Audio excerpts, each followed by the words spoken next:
By the way, I'm just sending us live. We're just dropping it right fucking in. Okay. As it should. I'm just letting you know in case anyone's about to say anything they shouldn't. So, anyways, about white people, guys. No, that's all fine. You That's gotta all stop that's being the allowed worst. here. That's allowed on this podcast. Oh shit! You know what I didn't do? I didn't make a voting doc. It's a good thing that won't take long. That's fine. Oh. Oh. Tired.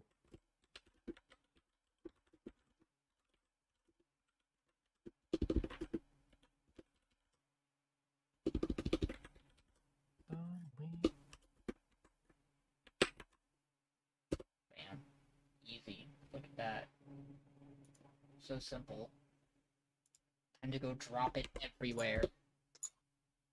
Woo. Where does it go? Everywhere. Weedy seed. I'm not changing it. I noticed it and I'm not changing it. It's gonna be weedy seed everywhere I post it. Wait, what? I typoed.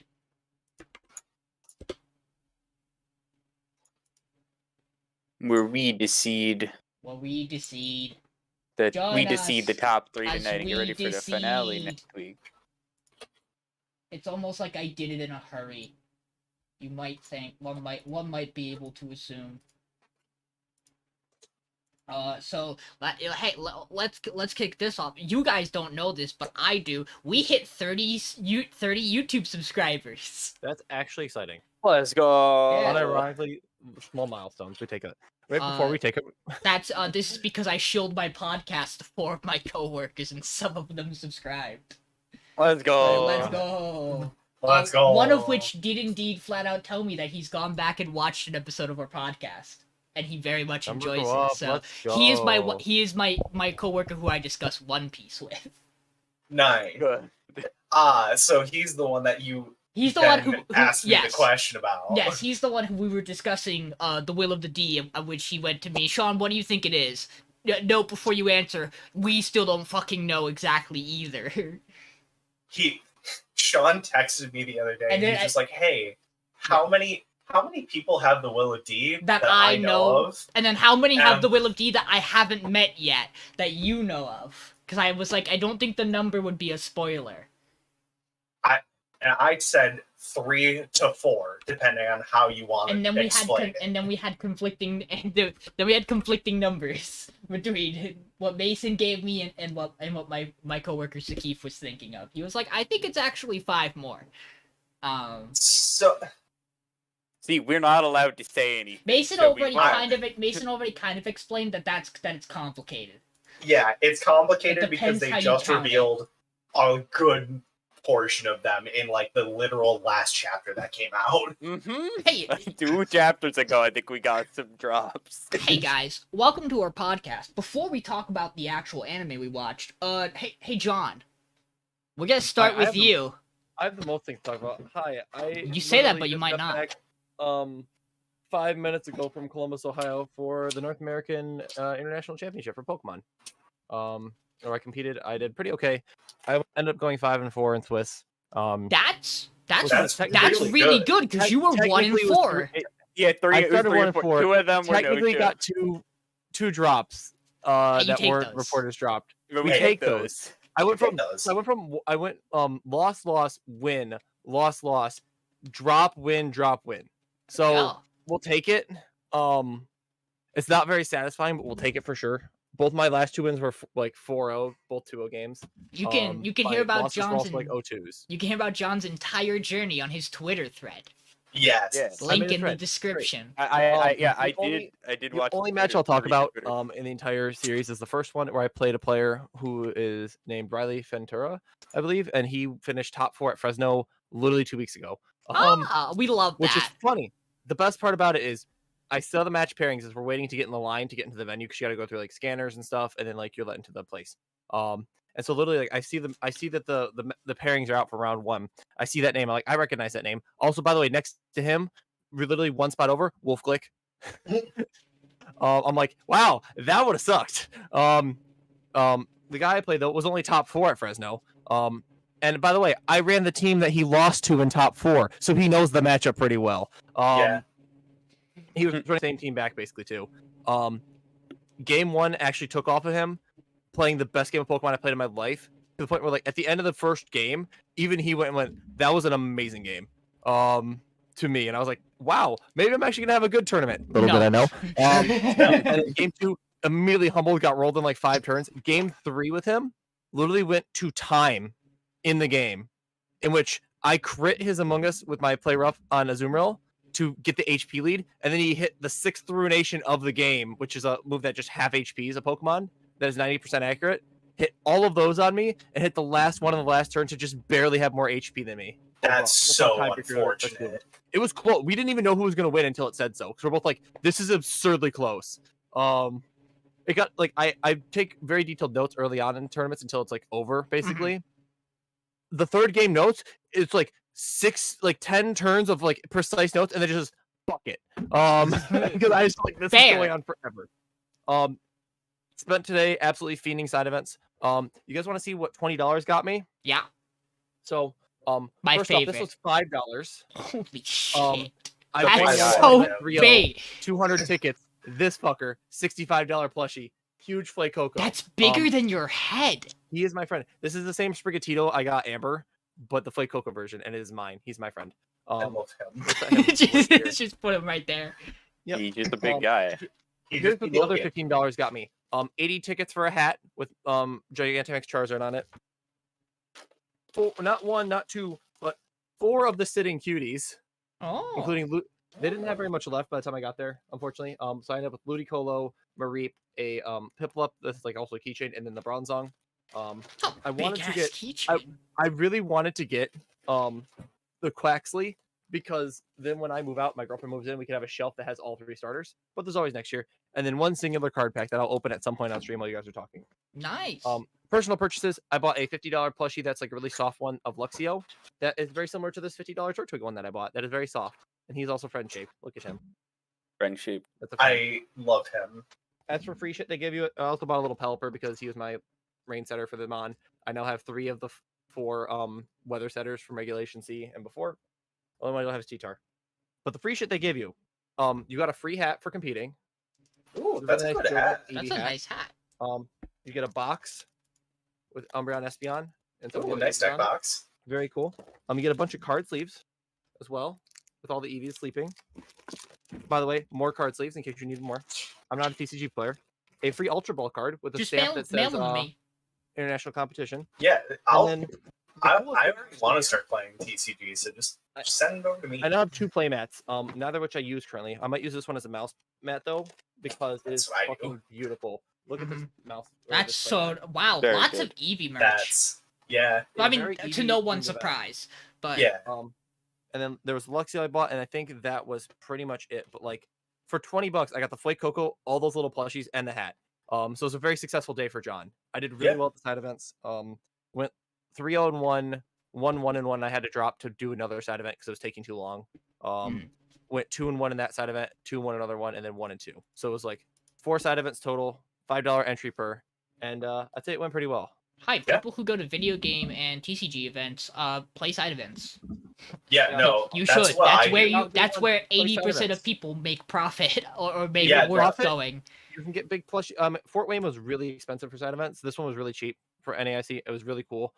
Very accessible, very cool events. The ones I played in were the Chaos Cup, where they just give you a random rental code that are all themed teams. Like the teams I got were Diantha's team, a team from a guy in Pokemon Battle Revolution, because I played 2 Chaos Cups, the morning and the evening one. I played the Malamar Cup, which if you don't know, Malamar evolves by being upside down. Mm-hmm. So you have to play with your Switch and your controller upside down. That was the only rule exception. That's actually great. Surprised how many misclicks that infers. Lots. And the last one I played in, the one I 3-0'd, was called the VG Catch Cup. Video game Catch Cup. You have 30 minutes. Here's your routes. These 4 routes. Build and catch and build a team. Go. That's CDs, moved, everything. I spent 17 minutes catching, around 13 plus the change of like getting stuff over, making my team. I just fucking rolled people. I sat down like, okay, I want this. I get this here. I get this here. I got the EVs ready for me. I got the steroids ready from yesterday that I just bought ahead of time. It was great, but this is my best friend now. He's my child. Good. Please support I him. do love It's him. addictive. John, did you do anything else? What else did I do this week? Started packing for up north because I'm leaving for up north next week. Nice. But yeah, I am a little tired, but we'll get through it because I gotta stay up another like 8 hours. Fun. I work tomorrow. Yikes. I'm going last today for reasons. Mason, you did a stream yesterday. Well, Yeah. 2 days ago now, but Well, that's besides the so- point. Well, you so- were on a stream. So I was on two people's streams. I did not stream because I don't have OBS installed, but we're gonna do it again, and I'm going to actually stream it again. Hold on, I'm invested in the. In the Pokemon Yeah, you should have. opening. You kind of just had to do it. Okay, meditate. The energy Ew, an search. energy search. Research. Wow, Grimer. Grimer, wow. My friend got a full art in his. Is that a dark type Grimer? This is the bird. Bombardier. Oh, Bombardier. Yeah. Bombardier. They're all falling off my desk. Oh, right hey. now. No. It's hip No though. one likes you, Hypno. I think I did this right. Yo, it's I the think I did beach this right. Before- Yeah, You pull off back 3. You got a full art Palmot. I think it's back 2 actually in this deck. Oh, this set might be back 2. Oh, Sphere 2. It okay. is a Is that- hollow Reverum. I was gonna say, is that the card? Yeah. It is. Yeah. It is. It the is a card. color. So a Mason, bunch of garbage, but that's okay. Mason, talk about the thing you did. Yeah. So if you didn't know, I used to actually speedrun Star Wars Battlefront 2, and like the classic one, not the shitty new EA one. Also a hollow Yep. Palmot Nice. with the full art. And a couple of my friends got into it because it's on Steam and it's very fun. So we started doing a challenge where it is all maps. And by all maps, it's for a given era. So we were doing the Clone Wars era. So it's 16 maps. You cannot die, and you are playing on the Conquest battle mode. And it is just try and finish those games. Sounds easy, right? No. Because things will just out of nowhere accidentally kill you in that game. Such as super battle droids are the goddamn worst because they have wrist rockets that will just one-shot you. Amazingly enough, snipers don't. Snipers do not one-shot you. In fact, usually it takes 3 hits for a sniper to kill you. But there's like a very like set thing to do in that game, which is if you haven't done it by the time you start the challenge, attempt to get the elite rifle on the like generic soldier class, which upgrades your normal rifle from just one shot to a triple shot burst that will just kill any enemy in one hit. It's fun. Dagoba's the worst. So is weirdly enough Utapau, which is the second to last map. Because some of the maps are just weirdly hard. But yeah, that was a lot of fun. I believe I got the furthest by getting to the 5th map, which is not. It's not Felucia, because Felucia's 4. It's Jabba's Palace. Jabba's Palace is also fun because it has just enemies that'll spawn that will just kill you. Like, they hit you once and you die. So if you die to them, you have to You die restart in the real whole life. thing over. You have to restart the whole challenge over. So and you go die back in to real life. Coruscant. Yeah. Just a part of you, though. Just a little bit dies inside. But yeah, that was a lot of fun. I'm excited to do it again because we had a good time doing it. Aside from that, I haven't technically done it yet, but I'm doing it probably this week. I'm quitting my job because I got a new one. Woo! Yeah. I'm going to be working as a delivery driver for Amazon, but not technically Amazon. It's one of the like companies that's signed with them, so it's slightly better. I'm also not working in the warehouse like I did before, so it's much better and less. You're not doing the run around in circles, pissing bottles Mhm. job. Yeah. Obvious. Exactly. This would be the point where I would plug the fact that if you had a Twitch Prime, you should use it on us because it's Amazon affiliated. But since we are not on Twitch We're and on we are instead YouTube. on YouTube, you should subscribe, like our videos, and share our stuff. We might have stuff coming after this season, but we just kind of fuck around and do stuff, considering we're taking 3 months off of the podcast. And we're probably gonna want to talk about some stuff we're doing and or watching. Yeah, most likely. Especially Yeah, for like Michael, who the has thing it. that Mason obtained Yeah. yesterday. Yeah, so Michael woke me up with a gift today. Did he get you There's a AI the video- Salmon files? No, No. he did not. There's he the gifted video me- game I very much love, and I've wanted people to Bugsnax? play, known as Outer Wilds. Outer Wilds. That Yeah. was the other one. I was like, Bugsnax? Yeah, last night I was Outer like, Wilds, yeah, I'll AI just- the I'll just Somnium send it files. over. What was Fair. what was the first one you said? AI the Somnium files. It's no, the other one. Bugsnax. Oh, Bugsnax. Okay. Bugsnax I is just also did not very hear. good. Michael really I liked can- And it's also Bugsnax. definitely on sale. I can also play it on Game Pass. but- Me also tempted to have gifted Mason a game, but I don't think I have him on Steam, which is part of the reason I maybe have not I mean, done I'll it. add you on Steam. Mason, it's fine. I have something better than I mean, both of them. It's his not a Steam game. It's a isn't present Mason. that I you're gonna won't get say if- his Steam. Yeah, don't if say your Ariel Steam can live get on. to AX soon enough tomorrow. It's the thing I used to go by. I understand. Mine's also the thing I go by. Yeah. So not very difficult in that regard. But let's just say, Mason, that there's something I frequently talk about how much I love it as an RPG that is also currently on sale right now. And is tangentially related to something you've started getting into. Oh, Or by tangentially, I mean it is related to something you started getting into recently.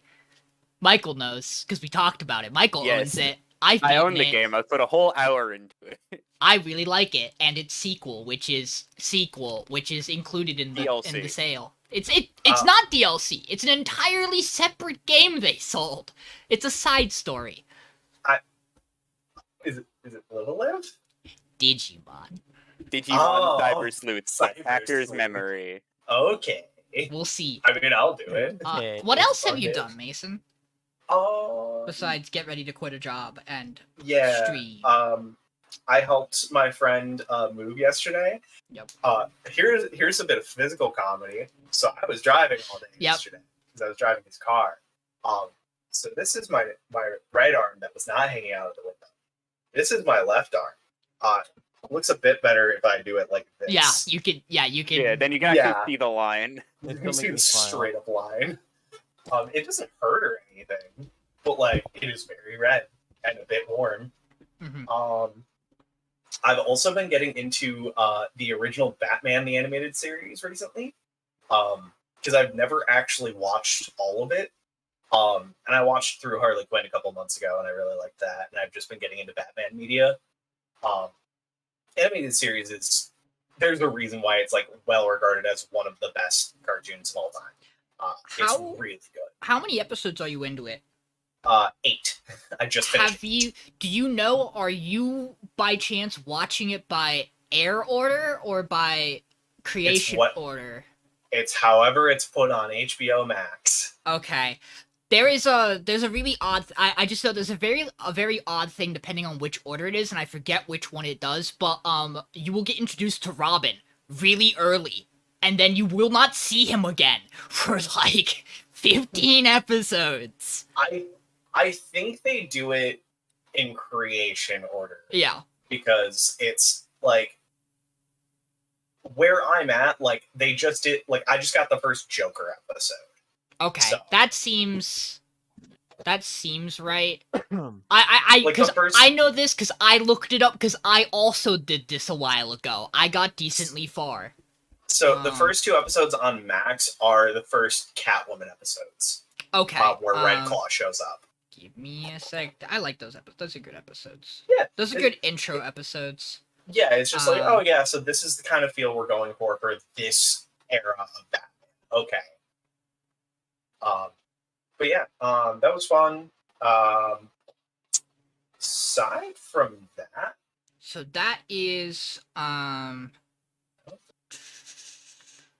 That is their original air dates as opposed to Okay. their DVD release order. Because on DVD you would have started with on leather wings.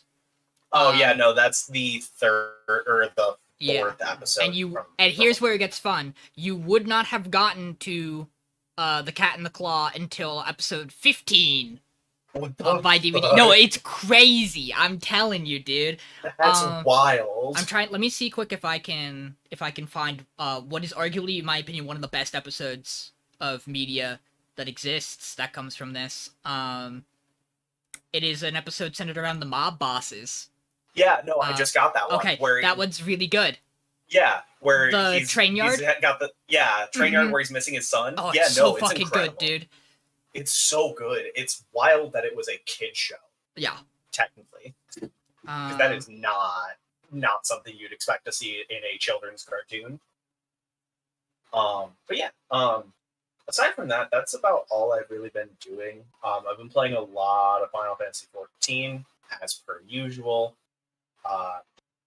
We bashed our faces into the final savage raid boss from 2 expansions ago today. It's still hard.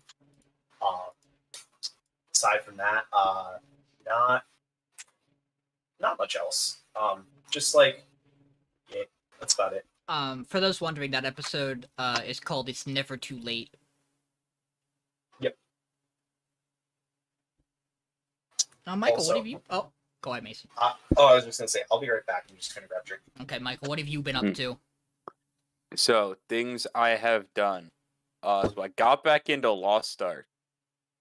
There's an event going on that lets you just skip to endgame essentially, so you don't have to go through the hours and hours of grinding.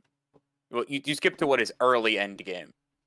It's known as tier 3 within the game, which is the highest tier of armor you can get. So it skips. I skipped like 2 whole continents worth of story, which was a bit.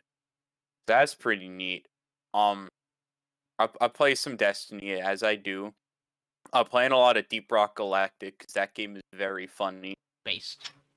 It's just a fun time. You and friends dick around, do some mining sometimes, kill each other the rest of the time, and then rock and stone.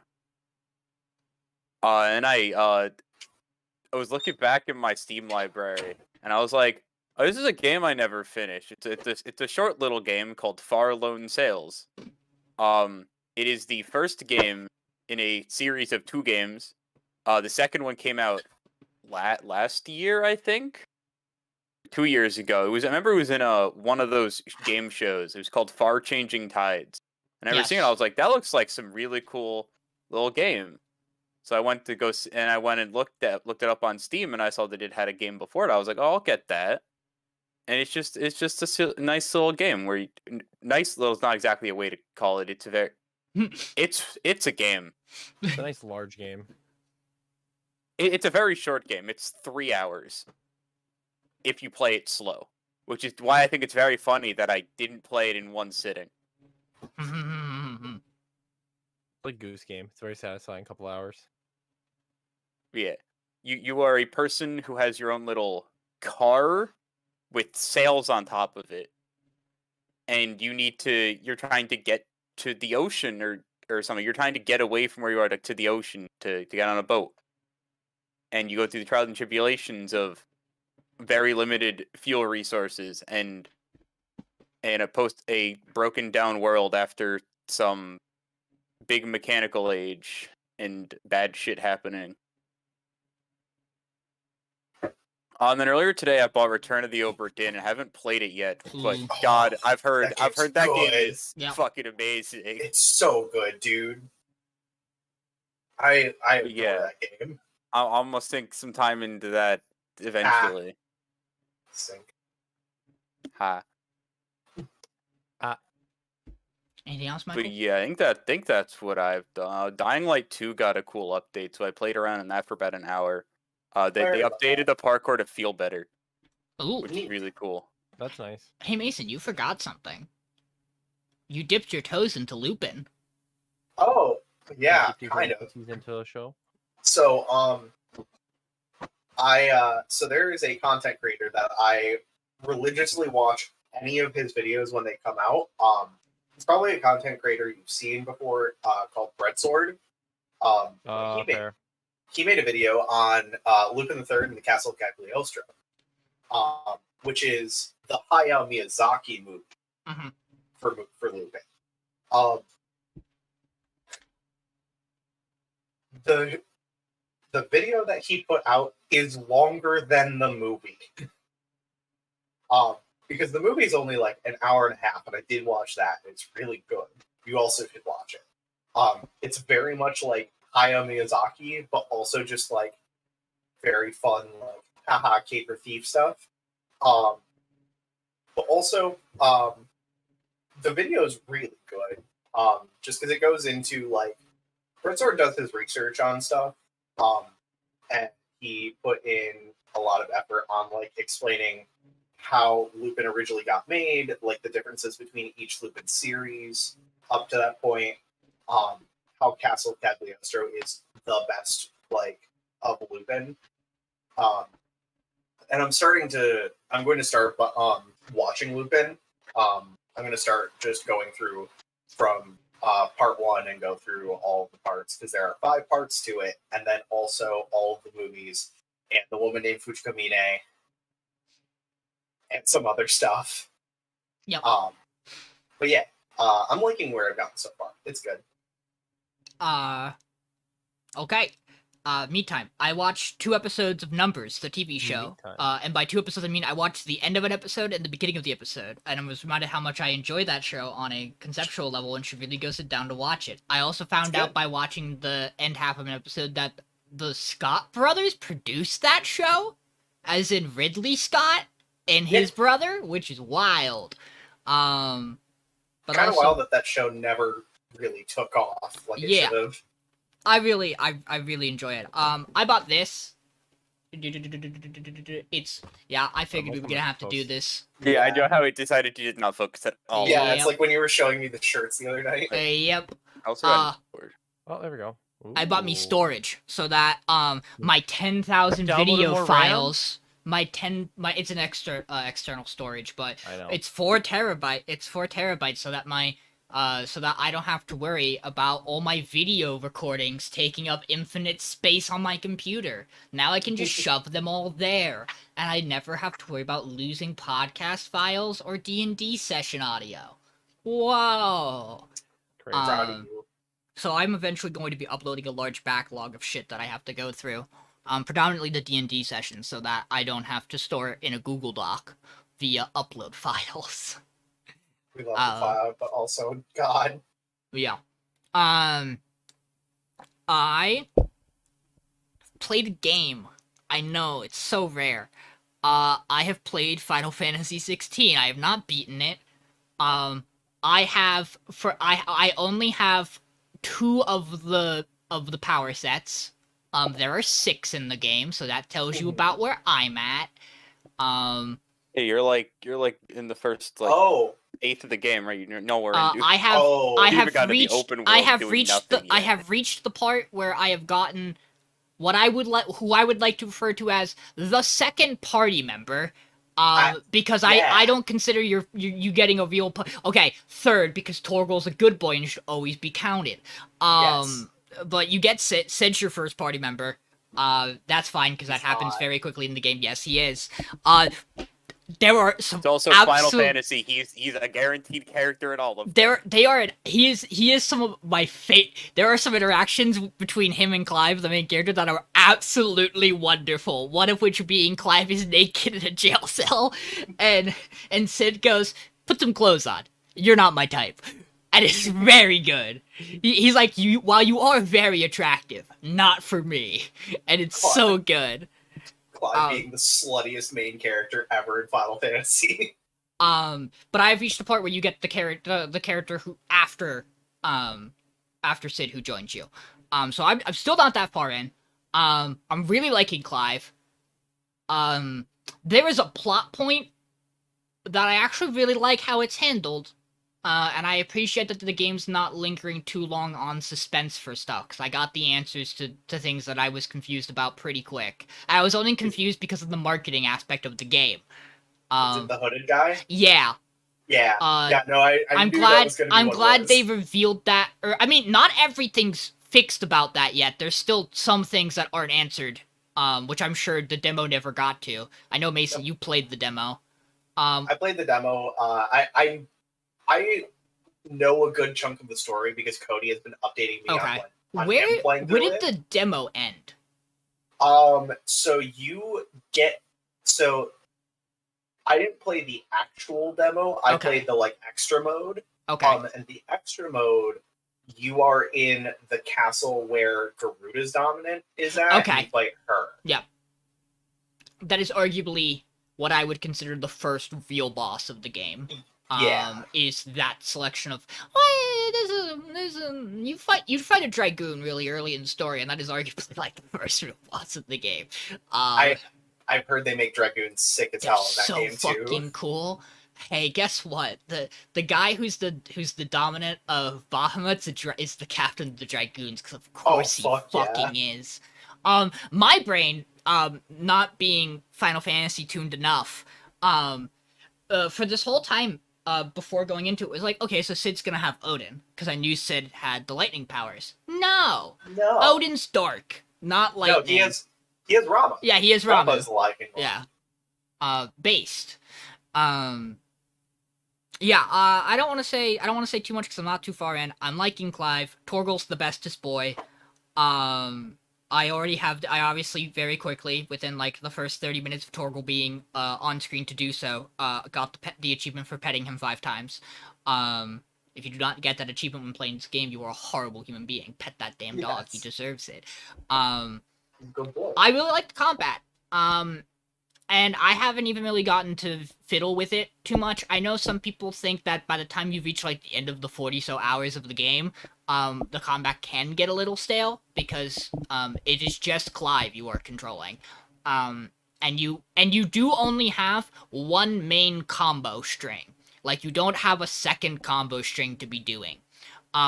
Which, if you're someone who's really into action games, I can imagine why that would, be something you would kind of like as another option to mix it up. But you have the main gameplay of the game encourages you mixing some things up in with like the actual elemental powers, and you can do a lot of really interesting mixing and matching. I know. Once you get farther, I'm not far enough. Tales for of that to matter. Arise. Kind of. It's got a similar feel to Arise, but it's as if you took Tales of Arise and matched it with Devil May Cry. Which is very apparent because they had people from Devil May Cry and Kingdom Hearts. First parts of the combat. Apparently, one of the abilities. So all the elemental abilities have something that gets put on your circle button. And for the base start for fire, it is a maneuver that dashes you to the enemy. Feels very Final Fantasy 15, but that's just, I'm so used to that warp strike that anything that involves dashing feels like that. It's not exactly that. It doesn't go nearly as far. It's kind of like just a short, distant little jaunt that you can then combo stuff out of. The wind one pulls enemies to you. I've been told that one of those eventually is a shot lock. Yes. So yes, that's how is. you know the Kingdom Hearts people touched this game a little bit. Is that they went, here's how you make a shot lock. Enjoy. Shot lock's super fucking cool. I think honestly the bosses feel very Kingdom Heartsy. All the cinematics are the game's very cinematic, but there's a lot of time when it's not. There is a lot. I think people who maybe played the demo and watched trailers will be surprised how open world this game is comparatively, and I haven't even gotten to the point where it really opens up yet. I can see some of the drawbacks people are probably gonna have with it, but I'm excited. I'm having a good time. I'm enjoying it. I played D&D twice this week. One session I played in, the other one I ran. The one I played in, my DM homebrewed a CR29 monster for us to fight, or 6-character party of level 14 characters. Accurate CRing, definitely, it's fine. We fought a, let me see if I can get this name right. It was a Behold Draken, a mixture of a Beholder and a Kraken. So it was, central main eye of a Beholder, body structure of a Kraken, some extra stuff there. That was fun. I was once again frightened for 80% of the fight. I love it. I love not being able to move towards the boss. It was a good fight. It was literally the entire session. It was a 4-hour combat session. 'Tis how it goes sometimes. Yeah. Other one, I DM'd a session. Michael was there. We did things. I feel bad because all of our sessions since my work schedule have been really late, and thus I feel like the energy is not quite maybe as high as it would be, but I am happy that it seems that by the end of the session everyone really winds up enjoying it. Because I am always worried that my pacing is a little off recently. And that just comes from me feeling like I don't have everything as prepped as I'd like. But I sent them into the void. We are in the void. I did indeed at the start of a combat go, okay, we're just gonna get rid of this enemy. You earned it. Good job. That was that. Anything else I've done? I don't think so. There is one thing I have left, though, and it's the reason I wanted to go last. Ladies and gentlemen, before we head on into talking about our last 4 shows... That's right, baby. Cracking open a cold one. I got a Naruto Shippuden G Fuel. Yes, I was waiting for this. I did indeed get a Naruto Shippuden G Fuel. That is certainly a decision. Say hi to Luxio, too. He's also a fuzzy boy. I love them. How's it taste? I don't know what G Fuel tastes like. I've never had one before. So, like... Yeah, I assume they taste like whatever the flavor is. I heard it tastes like mid. This one is 0 sugar, and it's just called Sage Mode. Of course it is. Does it taste like sage? Does it taste like frog? You tamed the sage chakra now. Yeah, can you use senjutsu? That's a no. There is something this does taste very similar to. And I'll get back to you on that as we go. Guys, they made Hinata's armpits sweat into a Stop. No. Stop. To make a no. Hey bad. guys, did you know I regret saying that. We're an anime podcast? and there's gonna be spoilers for episode 11 and prior to the 4 shows we have left: Hell's Paradise, Insomniacs After School, Dead Mount Deathplay, and My Love Story with Yamada-Kun at level 999 or whatever. Those are coming. That is the titles of all of those shows. I think so. You did it. Those are our 4 left. We're gonna be deciding what's gonna make it the top 3. I would say next week, but it will probably wind up being sometime this week. Whoops. Let's go. Do not mind the fact that there is a Torgal on the screen. He gets to be here. Yeah, I knew that was gonna happen. He's a good boy. I'm waiting. Yeah, I'm excited to talk about this. I will say, oh god, I haven't even thought about this yet. Okay, we'll get to that in a minute. I'm technically supposed to have done that first. But it's fine. I will say, going into this week, I was unsure of... I had an idea of what I wanted to vote off, and, like, I had a thought of what I was pretty sure I was gonna vote off, and watching the shows certainly has not made it easier, for me. But I feel pretty confident in my thought process of why I'm gonna vote the way I am. It is time to talk favorite episode of the week. I'm giving it to Insomniacs. We'll talk about it. Yeah, Insomniacs was really good. I think all our shows this week had a really good episode, but I think this week's episode of Insomniacs captures something really well, and I'm gonna talk about it. We're gonna talk about it later, I'm sure.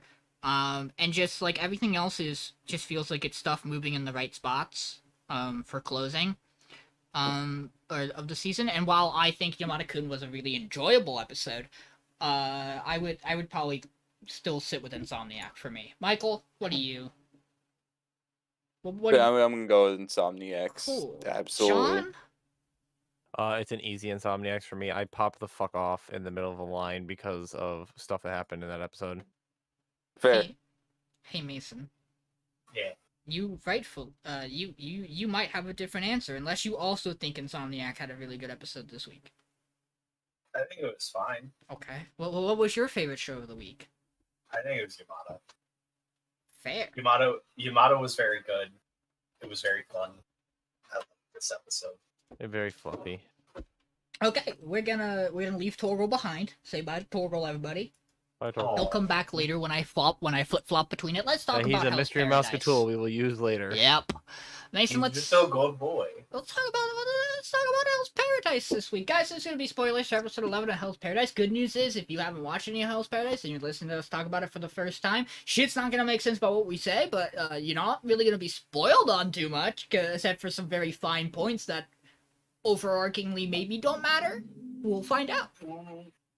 Yeah. So I believe we start this episode out. I say I believe because I watched this about a week ago. And then I got a little bit of a refresher with Sean streaming it earlier. We picked this up where we left off, Mason, with decapitation. Yeah, so Chobe, almost Bakugo, our bandit boy, got some of his neck ripped out at the end of the last episode. He's fine. He's walking that shit off. He gets up and just kind of starts beating the shit out of the Doshin that is there. And the Doshin goes, huh, I can see his cow. It's getting bigger. And Chobe goes, hey, I can see that towel that you got. I get it now. Why does it get... I can see all of your attacks. Die. He ends up killing the Doshin. He finds that the weakness is in the navel. And then his brother Tama, I believe, or Toma, notices that Chobe has got this like weird vine-like scarring on his neck now. That's weird. I'm sure that's a mystery Muscatool that'll surprise us later. And then we cut back to Gabimaru and Gantetsu show, I believe. And May and the other the Saimon, where they are fighting off two of the Doshin who show up and they're like, hey, we don't want to fight you guys, we just want May. And Gabimaru's like, why? After fighting with them for a bit. And like a little bit of stumbling because him and Big Sword Man with one hand can't really get in sync together because they're still fighting with each other a little bit. And they go, yeah, we need May because there's 5 ways of increasing there's training that increases your Tao, and there's 5 steps. And the last step involves having sex with someone else. We need her to have the other side of Tao. We need her yin to our yang. So we need her. And very clearly, she's not okay with this. And Gabimaru and our sword boy go, oh no, so we're going to kill you. Okay, so that's what's going to happen. Cool. Glad we're on the same page. We were going to kill you before, but now we're going to kill you harder. Yeah, we do not like this. And then we get an explanation of Tao, like kind of a real explanation, where it is actually just you have to be in a state of calm, almost. You have to be both strong and weak at the same time, which sounds like bullshit, but it works in this sense. After holding them, the two off for a bit, Gabimaru gets explained to him Tao by Arasaimon, and then is shown it with a Nen baptism by May. And he goes, okay, I get it. And all of them are like, what? How can you get it? It usually takes like months to learn this. And he goes, no, I get it. Proceeds to just kill one of the Doshin. Then the end, and our sword boy also kills the other one. Um, then the end of the episode is our other group that has the Kunoichi, Sagiri, Hoko, and our other Asaimon going into Harai. They walk in, one of the Tens there, and just takes Hoko's head off. That's how the episode ends. I mean, this episode was very, like, just shown in battle, but it was fun. I enjoyed it. Yeah. There is. Go ahead. I was gonna say, there is a single shot that is bad in this episode. It is the shot of when Chobei is walking and it focuses it on his feet for some reason. That shot looks so bad. It's the only shot that's ever looked bad in this show. Yeah. I really like this episode though. And I like the fact that they're giving us some implications on what exactly Chobei has. My guess is that he's talked to his brother before about just eating monster flesh. Yummy. He might have just chewed through a little bit of it, and he ingested. It's not Tau. It's what's the other? Ton. Yeah, and he just ingested Ton, which might have unlocked stuff. Might have unlocked his connection to Tau a little bit. I'm interested in what they're building with him, because his brother looks at him concerned about something that he's like once he gets a certain way, I'm not sure if it's just supposed to be like he doesn't pay attention to his own wounds and will push himself too far, which might be it. I'm interested to see what they're doing there. I like that they show us the side by sides to explain that, none of this is stuff he's been able to do before. The eyes going, the whites of his eyes going black and his eyes turning red, and the markings on his skin. That's all stuff that happens from using Tau to a very particular degree. And an interesting element to it is, if we think about it this way, we know extreme usage of Tau seems to accelerate your aging. Based on how things have gone, and that just based on everything we know.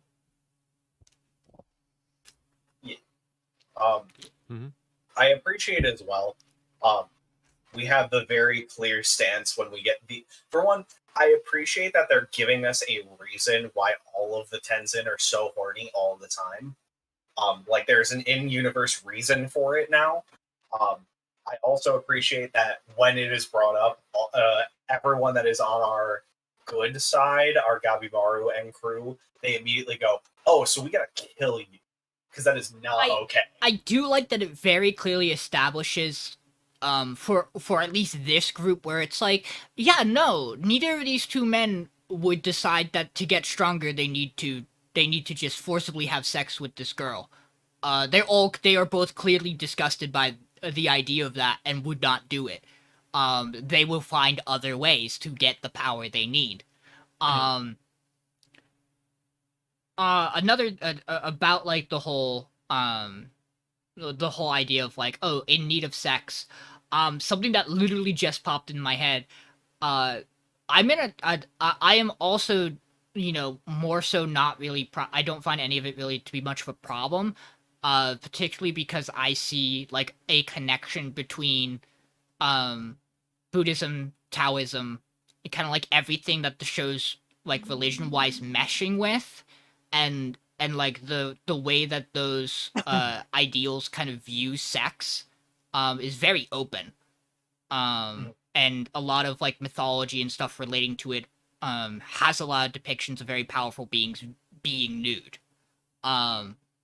So like that's another layer to it that I really like. The last thing I'll say is I like that it seems that the idea with using Tau is that everybody's going to reach it in a different way, right? So Gabimaru's is that he has to recognize, we obviously see everybody's strengths are very apparent. Their strengths are actually their physical strength.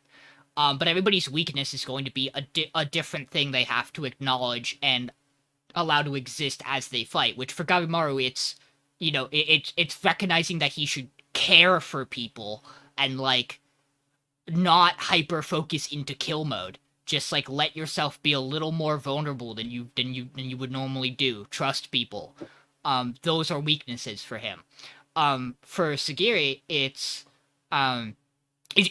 acknowledging her hesitation and restraint when it comes to taking life. And I think that having her be the core example of how Tao works is really smart, because it's very clear once they, once you connect that, oh, this is Tao, she was using it, it's very clear. And the other example being Hot Master, Hot Sensei, I can't remember. Shion? Yeah, Shion. Being no fucking shit he can do it. He's blind. The man has an actual weakness that he has to literally be constantly apparent of and acknowledge. And thus he innately kind of fell in line with using Tao. And I really like that. Blind people are OP. I mean, I really like this episode. I really still enjoy this show. For me, this was, for me personally, this was the other really easy, yeah, this show's going to top 3. Yeah. John I mean, Michael. I I just don't enjoy the Chekhov's gun that is knowing about this. To achieve the most powerful state, you must have the sex. Because that's certain. You don't introduce it if it's not going to be a plot point. Obviously, it's explaining the Tensen, but the idea is that you can't beat them without doing it. They are that much more powerful because they've done it. We say that, but hear me out. What if staying faithful to your wife back home is the true power all along? See, I didn't say it's anything to do with Gabimaru. No, you're correct. There are going to be other characters, who will learn about this and be terrible about it. I don't want this plot point to even exist. The hope for me is that the out here is that characters like Chobe, and Shion have other options than than character who appears to be a child who is slowly aging up. And in that we have a Konichi who just exists and very clearly does not have a problem with that. And I'm hoping we don't touch the other young girl. But I can see where that does indeed introduce. I don't expect it to be much, at least not something we're seeing soon. But I don't like the sheer existence of it. I imagine if it becomes relevant, it'll be an entirely consensual thing from more side of the cast. I also feel like it's going to be something where I have a feeling that we're going to get more characters showing up on the island, and I feel like it's going to come from them than it would be from our current cast. Who knows? It is really interesting to have introduced a character whose whole thing is having sex with people and kill her off before this plot point gets introduced. Yeah, it's That's really wild. Funny. I'm gonna say, man, I love Tokyo Ghoul. Yeah, no. Hell's Paradise was great this week. It had the action you could ask for. It developed all the plot. It explained a lot of the things that we're like worried about, and it's just gonna like, it's building up to this big finale of like, okay, what's the end goal here? Which we clarified that it is getting another season, and so it's like, obviously we're not ending here. We're just kind of like, here's all the explanation and the plot. Do they fight a Tensen before? Obviously, are the characters just arrived and are probably going to get their fucking asses wiped by the Tensen? Because they don't even know about Tao yet very well. Yeah. And so, I don't know how Sagiri is going to get her way out of that one, but I guess we'll have to wait and see. I think they'll just barely be fine. Yeah. Sagiri has used Tao. We've seen her do the thing when she entered the flow state with the waves making the flat surface. Kind of. They use that visualization in explaining Tao. She's used Tao. And hear me out. Something tells me our tree friend is not yet quite fully dead. Oh, I don't think he's... As this show has very rarely flat out killed a character at the end of an episode and that character stayed dead into the next one. And it's in the back of my brain. He's a tree. I imagine this season ends with Gabimaru killing Orange Hair Tensen. I imagine Gabimaru will kill... I imagine one of them will kill a Tensen. Whether or not we get Gabimaru or Chobe, I'm not sure. See, I feel like Gabimaru refighting the orange one feels like the thing you would do here.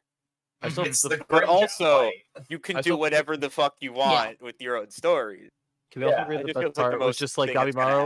happen. They're like, quick, Gabimaru, I'll give you the explanation. Here's kind of how it works. He's like, no. We're good. No, I got Cut it. you off. He's I'll cut you off right there. We're good. I They're really like, oh, it's obviously just like the things he's done. He's like, this is nothing like Wait, anything you I've got done done. ever. He's like, oh, I just need to be cringe and have emotions again. Oh, weakness. I get it.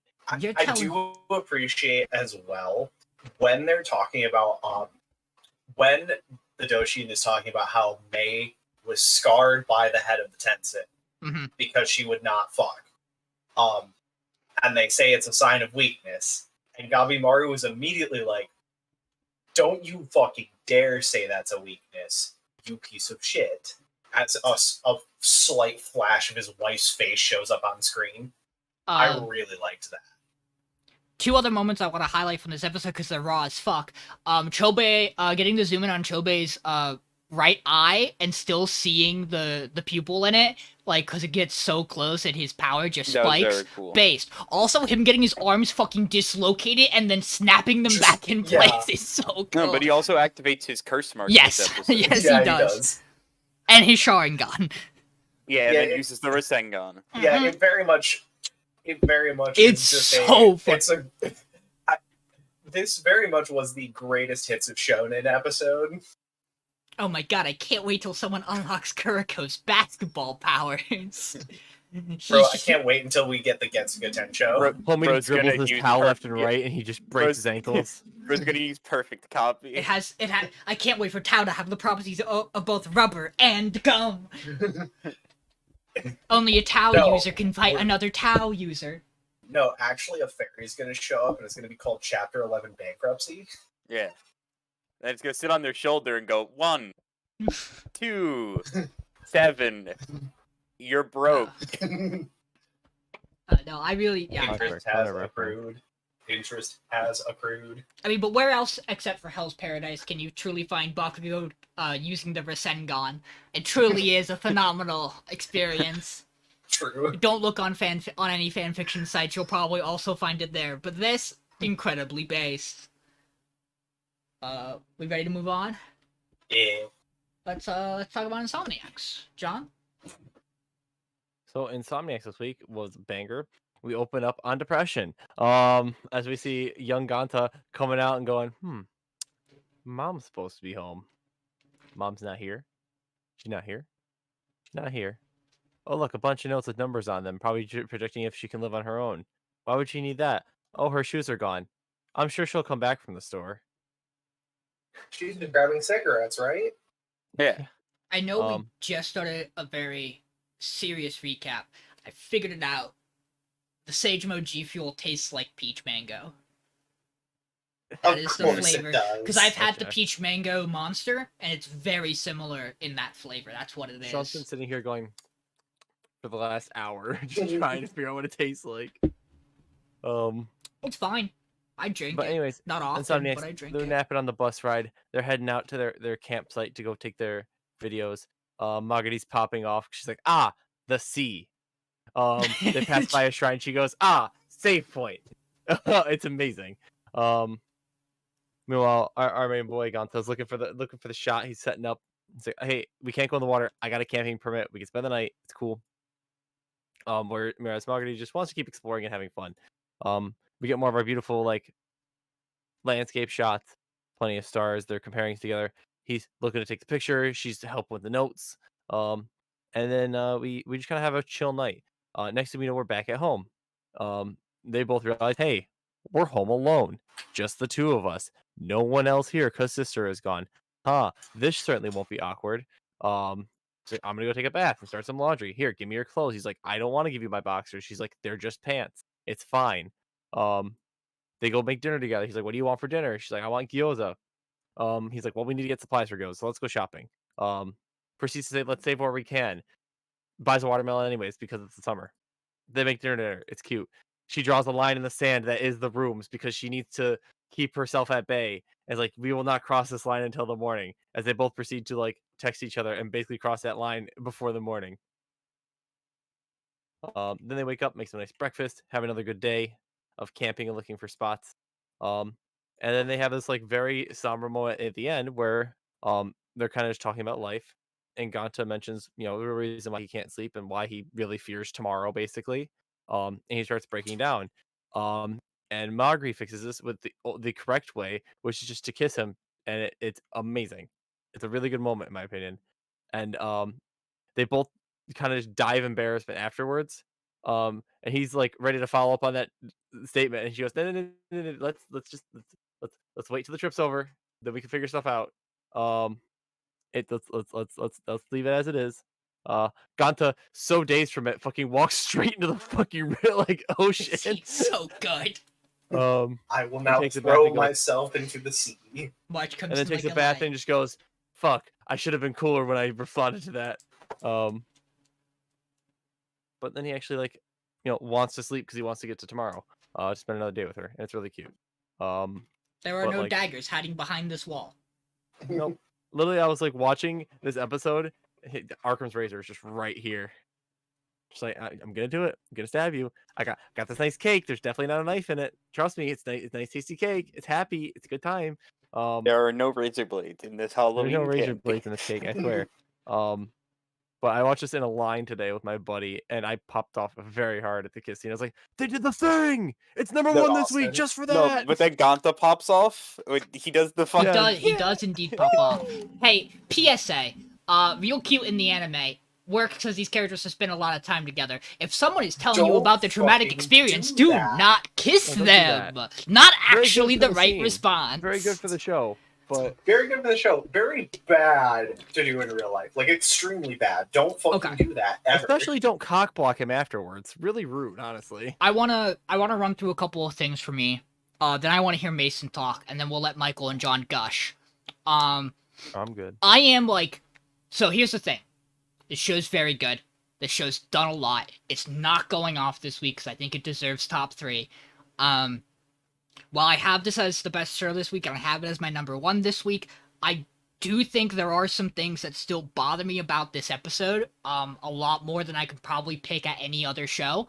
One, when did Magri become a gamer? What an interesting and wild thing to introduce this episode. I swear to God, this has not been a point that's come up before. And if it has, wild. I do not remember it. It fits her character. It seems fine. This is not a downside. This is a plus. I finally figured out why it feels like I've seen Magri before. She is just the girl from Piplup Step. Yeah. She, like, all of her poses this episode and the way she moves are exactly like the girl from Piplup Step. Who knows what came first? We could figure that out, but I don't feel like it. I can tell you this manga came out before 2017, so... or, like, in So before 2017. Piplup Step. Yes. Ganta takes the picture of Magari while they are on the stones. That is the former club the club alumni shot, but just Marguerite transposed on it. He's gonna win with it, and it's gonna be the exact same fucking shot of the sky, but Marguerite's gonna be in it. Homie could have just bought fucking Photoshop for a month. Like, come on.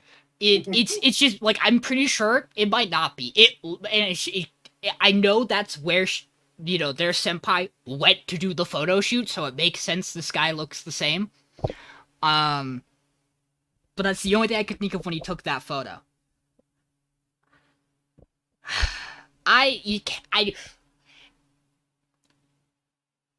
This is one of those odd things where it's like, I can't be mad at the show for it, because it's arguably good writing that I feel this way. I feel like I know what's coming, and thus, it feels like part of that impact's not gonna catch me off guard and feel as, like, whoa, crazy as it might have. Like, this might be the most telegraphed character is going to have something bad happen to them I've ever had happen in a show. And if it doesn't, that's wild. I don't know what this show ends on, if it doesn't. Or at least this part of the show ends on. I think it keeps going. Because they are... My does. buddy says this is one of his favorite mangas he's ever read. So, I know it's very it keeps going, popular, it's good. but to me, it seems like we're definitely setting up for a rehospitalization at the minimum. Because I don't think you keep building the things you're building. Her doing the X's, we won't talk about it till after... Like, yeah, John? What if this just turns into Katawa Shoujo? I hate you. I don't know what that means. Neither do I.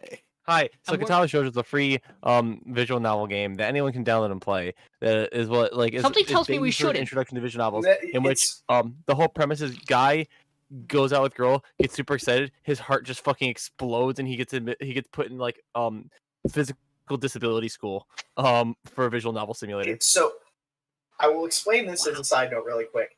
It is a visual hentai novel. Oh, okay. Thank you for. No, hold on. It's by 4chan, but hold on.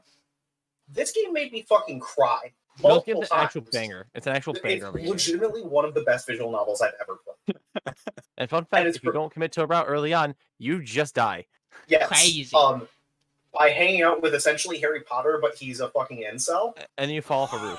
It's great. I race? wish I were joking. This game's Um, incredible, honestly. It's actually really good. But anyways, Things that I do really like. I think this captures the young and in love and like the young and falling for someone. It's so obvious how smitten both of these two are with each other.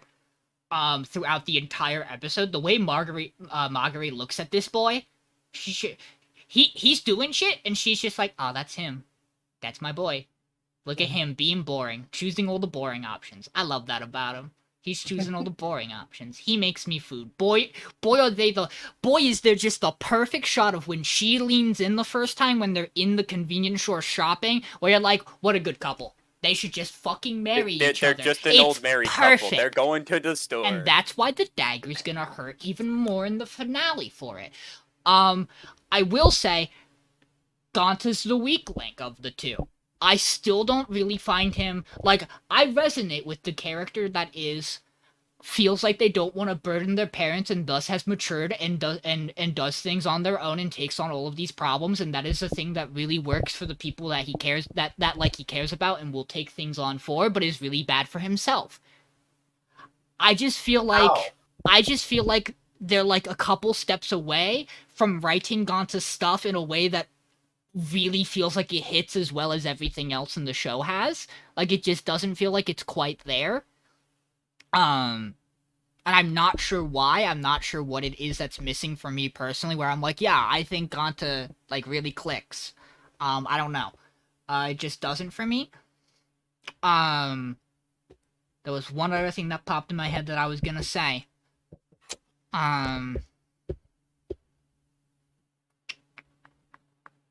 It might come back to me, who knows.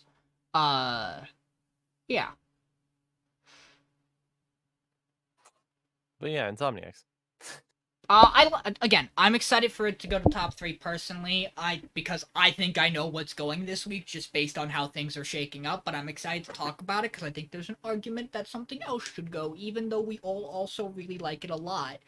But hey, we'll talk about it. We'll talk. Mason, you have it as the lowest, as it can be. So, I want to preface this by saying I do really like this show. But I've come to realize what I don't like about slice of lives. And that is, it's the same reason why I don't like Minecraft. And I know that is a weird thing to say, but I promise it relates. Minecraft doesn't have a goal. And there's not really a concrete goal at the moment in this show. There's not a thing we're working towards. Yes, we have the photo competition, but that's such an amorphous goal at this point. Like, we don't know when it is. We don't know when the submissions are. There's no, like, anything at the moment. They're just kind of there doing shit. And I've just never been a fan of things like that. I've never been a fan of things where it is, yeah, just enjoy it. We don't just do whatever you want. I need a concrete, like, this is our objective here. And we don't have that in this show. I still really like it. I still really like the characters. But, like, in Yamada-Kun, we have, like, okay, we're getting, like, we need to get closer, and also Akane is trying to do better in the game. And also just kind of get her life together. In Dead Mount, we have figure out what happened. In Hell's Paradise, figure out what what the debts are. Like we Get have a the concrete elixir. goal in all of them. Yeah. Get back home. Get the elixir. Yeah. Ladies the and Hokage, gentlemen, yeah, ladies you're and not. gentlemen, what was just revealed is that Mason is Michael's arch nemesis. Which is Congrats! weird. I can't believe we've Because gotten they're- here. It's weird though because there are a lot of things that Michael and I both really like Well, at yeah. the same time. Well, yeah, John and I have a lot of things we really like in common, and yet here I am, still supporting the fact that I think Skate deserved to win, and him ready to stab me with a knife at any moment. Also, me backing up the fact that I think Back Arrow making it as far as he did is fucking hilarious and the greatest thing we've ever done, and he No, I do think continues it's to be a hilarious. little I've come around scarred to say- about it. I've come around to say that Back Arrow is hilarious. He thinks it's hilarious it made it there. He didn't deserve it. Didn't deserve it, but it was very fun. No. We have a real crazy dynamic on this Absolutely podcast not the of correct we've choice, but somehow it's found a funny. way to have two perfectly opposite opinions most of the time. Yeah, but it's on like certain things. Mhm. Yeah. That means we so- have good tastes because we all have different flavors. Well, we can all we agree all- that John th- doesn't have good taste. This but- podcast is a summary of like everyone likes. A lot of people like ice cream. Some people like chocolate, some people like vanilla, but in the end, we all just like ice cream overall for ice cream enjoyers. That's us with anime. We're all anime enjoyers. Some of us like chocolate, some of us like vanilla, some of us like romance, some of us just like action. I like the so- craziest so- fucking blend of shit. Is Yeah, what Some mine of is. us, some of us that's need a mine. coherent goal and endpoint, and some of us just want to smile at fun, cute romance time Yeah. that make my heart go If it doki-doki. requires you to Okay. spend 15 minutes after each episode just sitting there contemplating life and thinking, that is Sean's favorite thing ever. Yeah. Yeah, I too like Sunny Or, Boy. or if it is Yeah. the most bottom of the barrel fantasy trash, it's for me. Oh, yeah. baby. Okay. Generic So- fantasy bullshit's fun. So I generally like most things. I am not the biggest fan of like straight up shonen or not shonen, slice of life. Like straight up, nothing else slice of life. 80% of like- PA Works content, like- yes. Yeah, like that's why I wasn't the biggest fan of Skip and Loafer. And Skip and Loafer has the same issue where it's just they just be doing shit. There's no All I'm saying we is have that to Call of get- the Night's plot was they're doing shit. That was literally the plot of Call of the Night. Is they Yeah, were but sitting Call there of the doing shit. yes, but Call of the Night was weird. Like my Fair. thing- Also, okay. there was a vampire. But not weird Yeah, enough for I'm- me. Look, Call of the Night was weird and it had vampires, and that's two of the easiest ways to get to me. Is I like weird shit and I like vampires for some fucking reason, but only in anime. I don't like any like vampire media aside from anime. It's really odd. Unless they're survivors. Then you like them. Vampires survive. Unless it's Hey, it's on the Switch. Castlevania. Whoops. Unless it's Castlevania as well. But yeah, I thought this episode of Insomniacs was really good. I think the first like minute and a half flashback was really well done. Like the way they do the whole, it's literally like completely silent until it cuts to black and it just says has him saying "mom." Mhm. Like question, he's like, "Huh?" It's like, "Oh no, don't do this." I really liked the end where that you see him fall asleep because yeah, the idea that he wants to see tomorrow. And then you see that his phone doesn't buzz, which means that she's also asleep.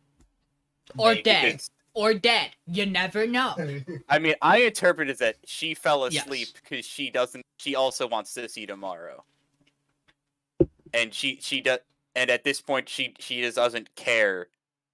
She's at a satisfied state in life, kind of thing. And I thought that was real Yeah, sweet. she and could real die good. now and be happy. Yeah. Yeah. Oh, no. Just as he's looking forward to tomorrow. Mm-hmm. Well, no, okay, so there were two things I said when watching this episode. Three. The first was, when the fuck did she become a gamer? Which I've already addressed. Then I said, oh my god, what was it? You just fucking said it that made me think of it. He's looking forward to tomorrow.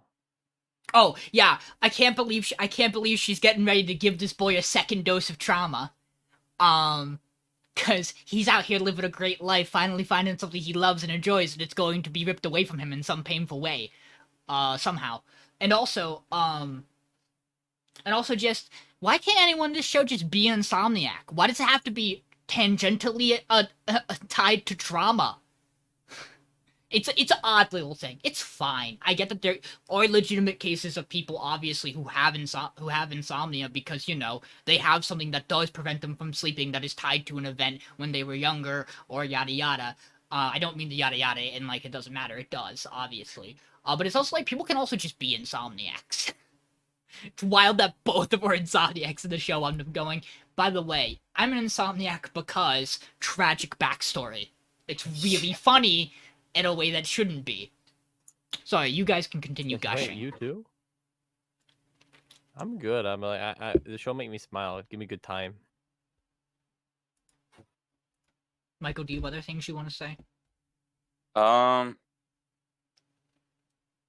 No. I just thought the episode was really good. Yeah, I do understand it. The kiss happening where it was certainly is a weird thing, but it also, yeah, it fits the scene, but absolutely is not what you do in that situation. It would not have felt right if Gonta had done it earlier at the first revelation because they didn't feel close enough. And I will say this, and it might be a thing to say that some people may disagree on. I think if it was Gonta who did a kiss, even at this point in their relationship dynamic, it would still not feel right. I think this is one of those odd media representation where it feels fine because it is a woman doing it. And it's really odd to say that, but it's just one of those things to me where it's it almost never feels right for a guy to take a non-consensual, clearly established kiss. But it's one of those stereotypes of if a guy gets a kiss from a girl, good for him, he did it. He accomplished his goal. They're a couple. If a guy kisses a girl, it feels like he's taking the kiss, and it doesn't feel right. It is one of those this is one of those odd examples where it's it obviously very clearly works for the show. Not a good representation of what should happen in real life. Again, just piece of media that has to exist, it fits its genre, it fits the stereotypes and tropes that have been established previously. Yeah, no, I get it. Okay, ladies and gentlemen, it's time for me to tell you why Dead Mount Deathplay should not get voted out this week. Look at this man smile with a cigarette in his mouth. He looks so fucking goofy, I want to see more of it. Fair, can't vote it out. Okay. Yeah. You convinced. Legitimately, there are some... I will more probably get into this conversation at the end of the episode about my thoughts between Yamada-Kun and Dead Mount Deathplay, which I think are kind of the two things we really do have to discuss about what's going when and where. In my mind, because I don't think Hell's Paradise or Insomnia. You know what? Just do it. We'll just have a full ass wheel. Definitely not doing that.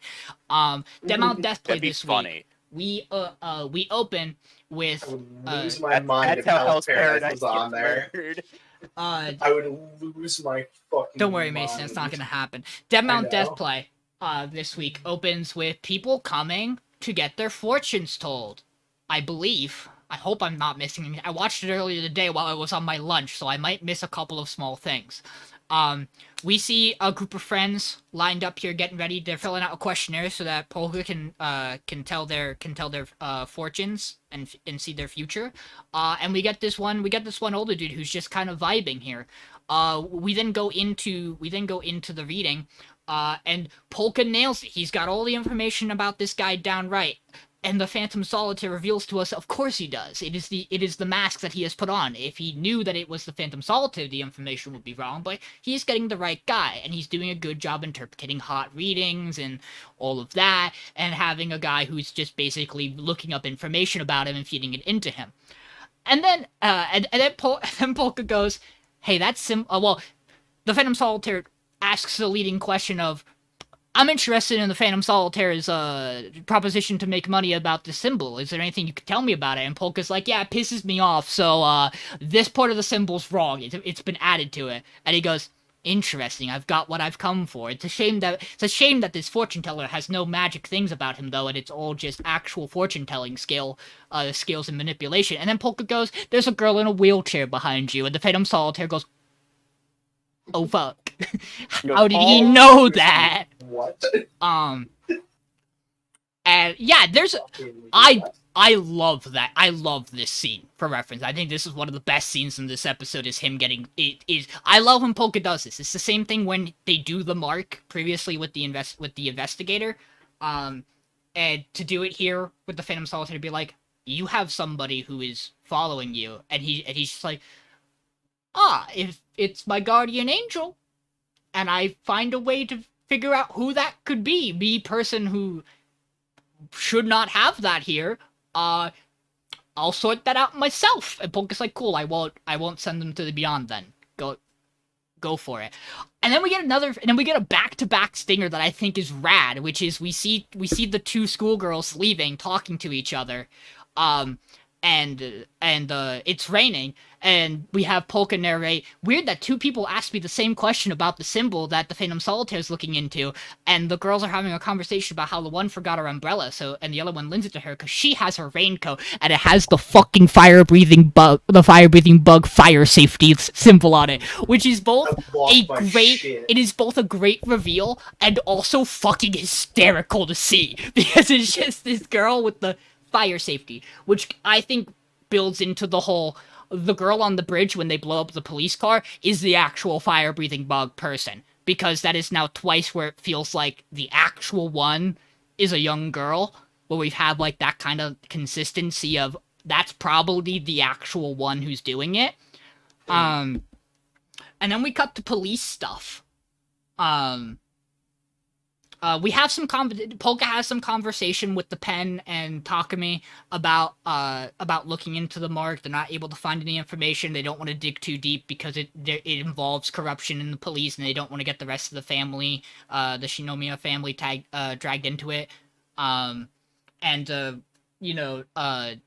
Grandpa's spy is listening in and trying to piece shit together and still not quite getting it. We then cut to the actual police station where our bros are being bros, leading the investigation.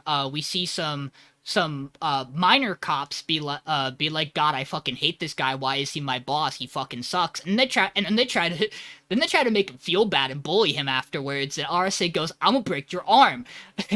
and the response is, you don't gotta do that. I'm fine.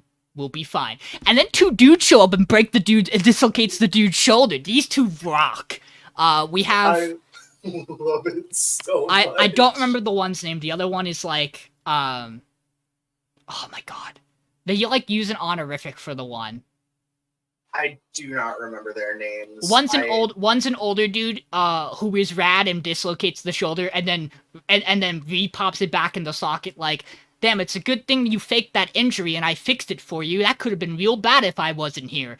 Hey, boss, I was just healing a fellow cop. Don't worry about it. I was administering first aid. And the other guy who has the most Doflamingo energy I've ever seen in a character that's not in One Piece. This man walks around with immense swagger. He reminds me of a lot of characters, not just Doflamingo, but he has that damn I'm cool energy to him. And also like he's gonna fuck a lot of shit up. Man, this episode really highlights how dead RSA looks so often. Just the way his eyes are. And we have kind of our investigation crew who are going to start looking into stuff where it's, two main detectives, female detective we meet, this older guy, and this new young blood, this kind of crew of 5. They're really cool. I'm excited to have like an actual cop squad kind of here. And then brain calculate, is the next thing just a Phantom Solitaire show? Oh, we get Phantom Solitaire shows up on the roof at night, or Grandpa Spy. I'm sorry, I'm not doing names tonight. We're going through this fast. Notices the footsteps as the Phantom Solitaire goes, aha, I have landed on the roof. I never get tired of it. And then immediately gets a knife, immediately gets a kunai thrown at him. And he goes, corpse god. This entire interaction is amazing. What is it? Because I gotta say the name. Mason, I know you know the character's name. Zhao Yu? Zhao Yu. Zhao Yu walks out, and the Phantom Solitaire goes, who the fuck are you?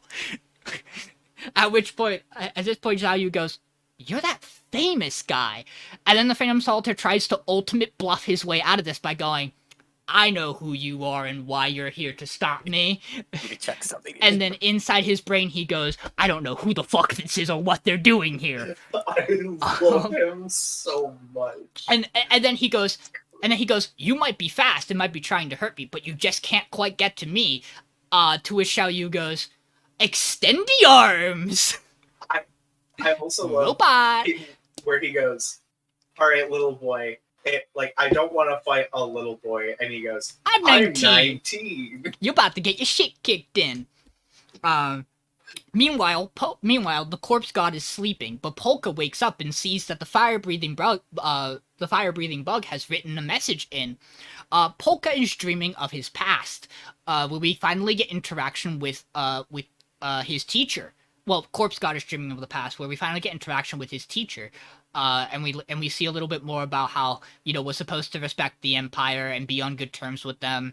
But obviously, after they committed murder that he could not stand, he became the ultimate evil. And then we get a little bit where his brother clearly shows back up as the head of the Empire, and there's clearly a divide there where he went from brother of the son of who once ruled the Empire to corpse god.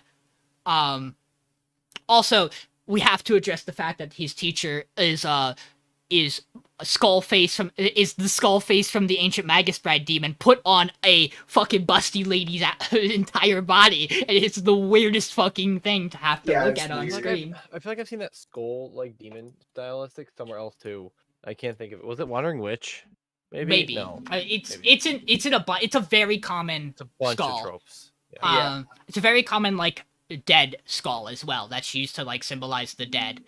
But then we see his brother shows up and is like, "I know who you are, and it is okay. We can be friendly." And we get left on that as Corpse God wakes up and Polka goes, writing on the wall. And then Corpse God answers the phone, to which the fire-breathing bug goes, "So you're a son of name from old life." And Corpse God goes, "Who the fuck are you?" And then we see that the older brother from the Shinomiya family is going to be sending in fucking lemmings. And we're just this last episode's just gonna get all fucked up. They're just gonna go ham this last episode. I legitimately think this episode's really good and really cool and sets up for what is going to be a very action-packed, cool climax of the show. Also, this episode also absolutely hits the last details we were missing in the OP visuals. Every visual I think has finally been used in the OP, because the stuff we were missing were the fire, the large-scale fire shot in Polka's flashback, and Polka's flashback with his teacher. We hadn't had, those exact shots been used yet, and I think now we finally have had everything in the opening been shown. Which I think is... I like when shows do that, when they actually, tie the shit, and you can, unravel stuff in it. I really like this show. I think the hardest thing it has going against it is it very clearly does not look as pretty as the other three shows.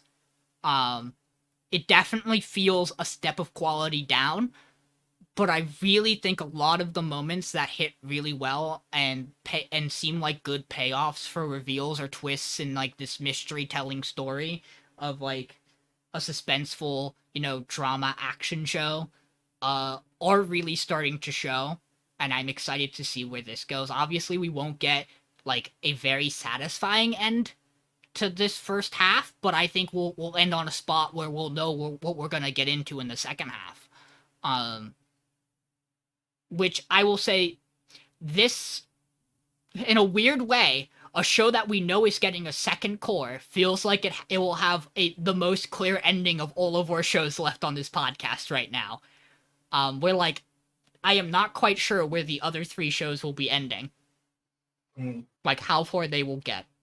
Yeah, I think Yamada has a chance to have a clear ending just because it's got 2 extra episodes, but I feel like all our shows will end in a fine spot. I just don't know what it's going to be for those. Whereas this one, I feel like I have a kind of good idea of what at the end of what its last episode's gonna be and where it's gonna end. That's just personally me. What are your guys' thoughts? Deadmau5's a good show. I mean, like I said, it's gonna have a pretty relatively wrapped up endpoint, but I feel like this one definitely Honestly, I feel like this one's gonna be like almost one of the most unclear endpoints, just because it feels like we're about to just get a big conflict and a big lore dump kind of thing, and then just kind of get left there, if that makes sense. I feel like it's just like everyone's gonna fight in this building. It's gonna be wild, and then like we're gonna get this character knows about something from his past because of reason. And then like next. Um, but overall, I like this episode. I like that all the characters are getting slowly brought in for different reasons. Obviously, everyone's watching him and his shop and his totally normal life where he's just a um um fortune teller. Fortune teller. But yeah, I mean, I guess we'll just have to wait and see. But Weirdest thing I'll yeah, say. I like the melt. I actually think I'm wrong.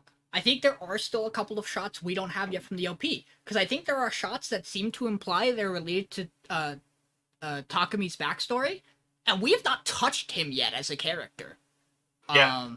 Which I can imagine we do. So it's really weird to have those there, but that's... I just thought about that. We have not really talked about him yet.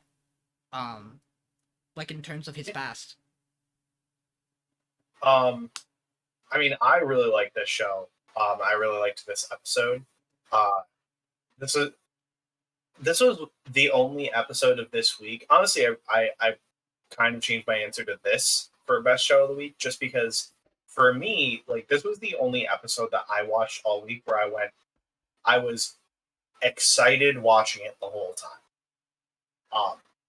Like, there was just points of it, like, every single couple of minutes, it was like, oh shit, that's really cool, or wow, was not expecting that, or things like that, where it keeps the tension and the excitement going for it the whole time. I really like it a lot. Michael? So I'm currently trying to do research for something. I think this writer is either a hack or a genius, or both. Because if it is what I think it is, that is in fact not robot powers, but a fucking direct link to Durarara when they do the bullshit sword fingers. I don't know if Durarara uses the exact same visual, but it's really fucking similar when a character does the same thing. Incredible. Hey, You know know what? I thought Hey, when watching this episode, I thought, where the fuck is what's her name? Like, where does she sleep in this building? Misaki? Does she go home? Like, does she stay here? I don't She know. definitely... She might not sleep. She is a zombie. Yeah? Would she not notice Which, the rooftop you know, conflict? to be fair, we are setting up multiple players in a really odd way. We have Solitaire and Xiao Yu. Xiao Yu. Yeah. Xiao Yu. And then we have Fire Breathing Bug and Corpse God. Lemmings and Misaki? That would make sense. That'd be rad. That would be rad. I will, I'm gonna go use the bathroom in a hot minute when we switch to Yamada-Kun for the recap. But, I was gonna do that. well, you were the one who has to give the recap. That was the joke. Fuck you. What I will say is, besides this being my show and there being a bias there, this show also, like, is, like, targeting me on, like, a very micro level of shit I really, really love. I won't lie. The Fire-Breathing Bug song, that the little girl singing it as it engraves into the wall, dude, I'm such a sucker for that shit, and there's a lot of small details I adore. Like, the Phantom Solitaire's humor is such, like, a Bobobo-esque humor to me that, like, it hits my core, and I'm like, yes, he's so good. And like, again, I said it when it first happened, but the Fire-Breathing Bug singing is very D. Greyman, Road Camelot, and, like, just, those are very comfortable places for me. And like even like the slightly off art style that isn't perfect, like, hits a type of, like, show I watch, like, types of animes I watched growing up where I was like, oh yeah, you look like dog shit sometimes, but boy do I love this. Yeah. But hey, Michael, what have you discovered? You made some faces. No, I'm pretty sure it's the exact same fucking power system. Especially the reason I had a fucking brain blast randomly in the middle of us doing stuff like 5 minutes ago was I was like, wait, does she have red eyes when she activates things? She fucking does. Because I was watching Durara opening because they're base. Is it an And the Android? character has red eyes when they do the thing. Is it an Android thing in Durara? No. Okay. It's a spoiler to explain it. Okay. It's explained in season 2, part 2. It seems implied here that it's an Android type thing. Again, I mean, it might be. It could just be a different things, reference. but they are just. It is so clearly the same fucking power system a certain character does. Could be from the It could be from the family thing. Like, I don't want to spoil Durara on how this Michael, relates to shit. my question is there a way where you could see these two shows existing in the same time period? Yes, absolutely. How did we this walk power into could be a thing that could exist in both. how did we Absolutely, how did the way we the power system works. how did we walk into a Fire Force Soul Eater? Yeah. I mean, to be fair, mean- I think stuff like this in Fire Force are way less hacky than "Hello, it is me. I created Fairy Tale, and everything I draw is the same." Yeah. Yeah. Okay, this episode is really cool. I like a lot of the stuff we get. I will be back. I thought the way the show showed it was the fact that the fire breathing bug was a group of people, not a person. That's Well, how I interpreted it. I think that is the implication, but to me, it still feels like there has to I guess be there's, like like, a a head. center, and to me, it Yeah. feels like it's the girl, but I could be wrong. it also Who kind fucking of knows. it seems like the fire breathing bug is a person that takes over people to do their dirty thing. Maybe. Dude, who fucking knows? Yeah, I don't know. That shit's not getting explained ever. Is it a Or at least person? not Is for it a while, people's? probably. Who knows? Maybe it's his old master come back and turn against humanity. Who knows? Right? I don't know. But either I, way, don't know. I like this show. since Sean's not here, Yamada-Kun. Yeah. So Yamada-Kun this week was also really good. So we open up on the moment where it's like, taking the temperature, recapping last episode. Yes, she was sick. We get it. Cute intro. Her friend comes over. Again, not doing names here, but it's fine. Her friend comes over. She's like, Momo, Momo. thank you for bringing food. You even brought meat. And she tells them all about Yamada being here. She's like, Yamada was here? Anything happen? We good here? You doing all right? Everyone's checking in, making sure she's okay because she hasn't been able to log in because she's been like dead. Finally logs into the game and meets our new character Tsubaki, and her FOS avatar. And so her and our main boy Rihime go out and he's like, no, we're gonna go hunting. It'll be fun. It'll be fine. And so basically what hunting means is he relaxes and is like, I'm the healer who has infinite mana. Go get him, guys. Ding, ding, ding. And makes the two paladins, the two tanks, fight a boss on their own, Baby's which is first clearly a grade step above boss. their level, but it's Baby's fine. first rate boss. Like, it's called a brutal demental. And you just have Fubuki going, why? He has 4 health bars. That's And this is what happens Tsubaki. when you get an Pretty FPS sure you're player not and a Fubuki. new gamer to playing it. And so basically he's like, no, you just gotta figure out the trick. Turns out maybe you don't place all your cooldowns when he's invulnerable. I know it sounds simple in hindsight, but when you're new to the game, I get it. And they start to he's like, you want me to give you a hint? And the new girl's just like, no. And meanwhile, you just have Akane go, I wanted a hint. I could use the hint. I adore the bit during this where Akane's like, I have an idea.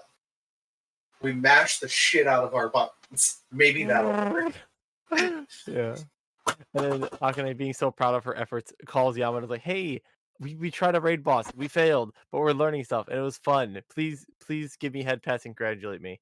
Meanwhile, Rihime and Fubuki talk about Tsubaki. basically her name in game is Tsubaki. Yeah, I don't know why I keep saying Fubuki. I don't know where I'm getting it from. One Punch? Or not? No, that's Tatsumaki. But basically, Rihime says, I'll fix your armor. Let's chat for a bit. Gets to know this girl.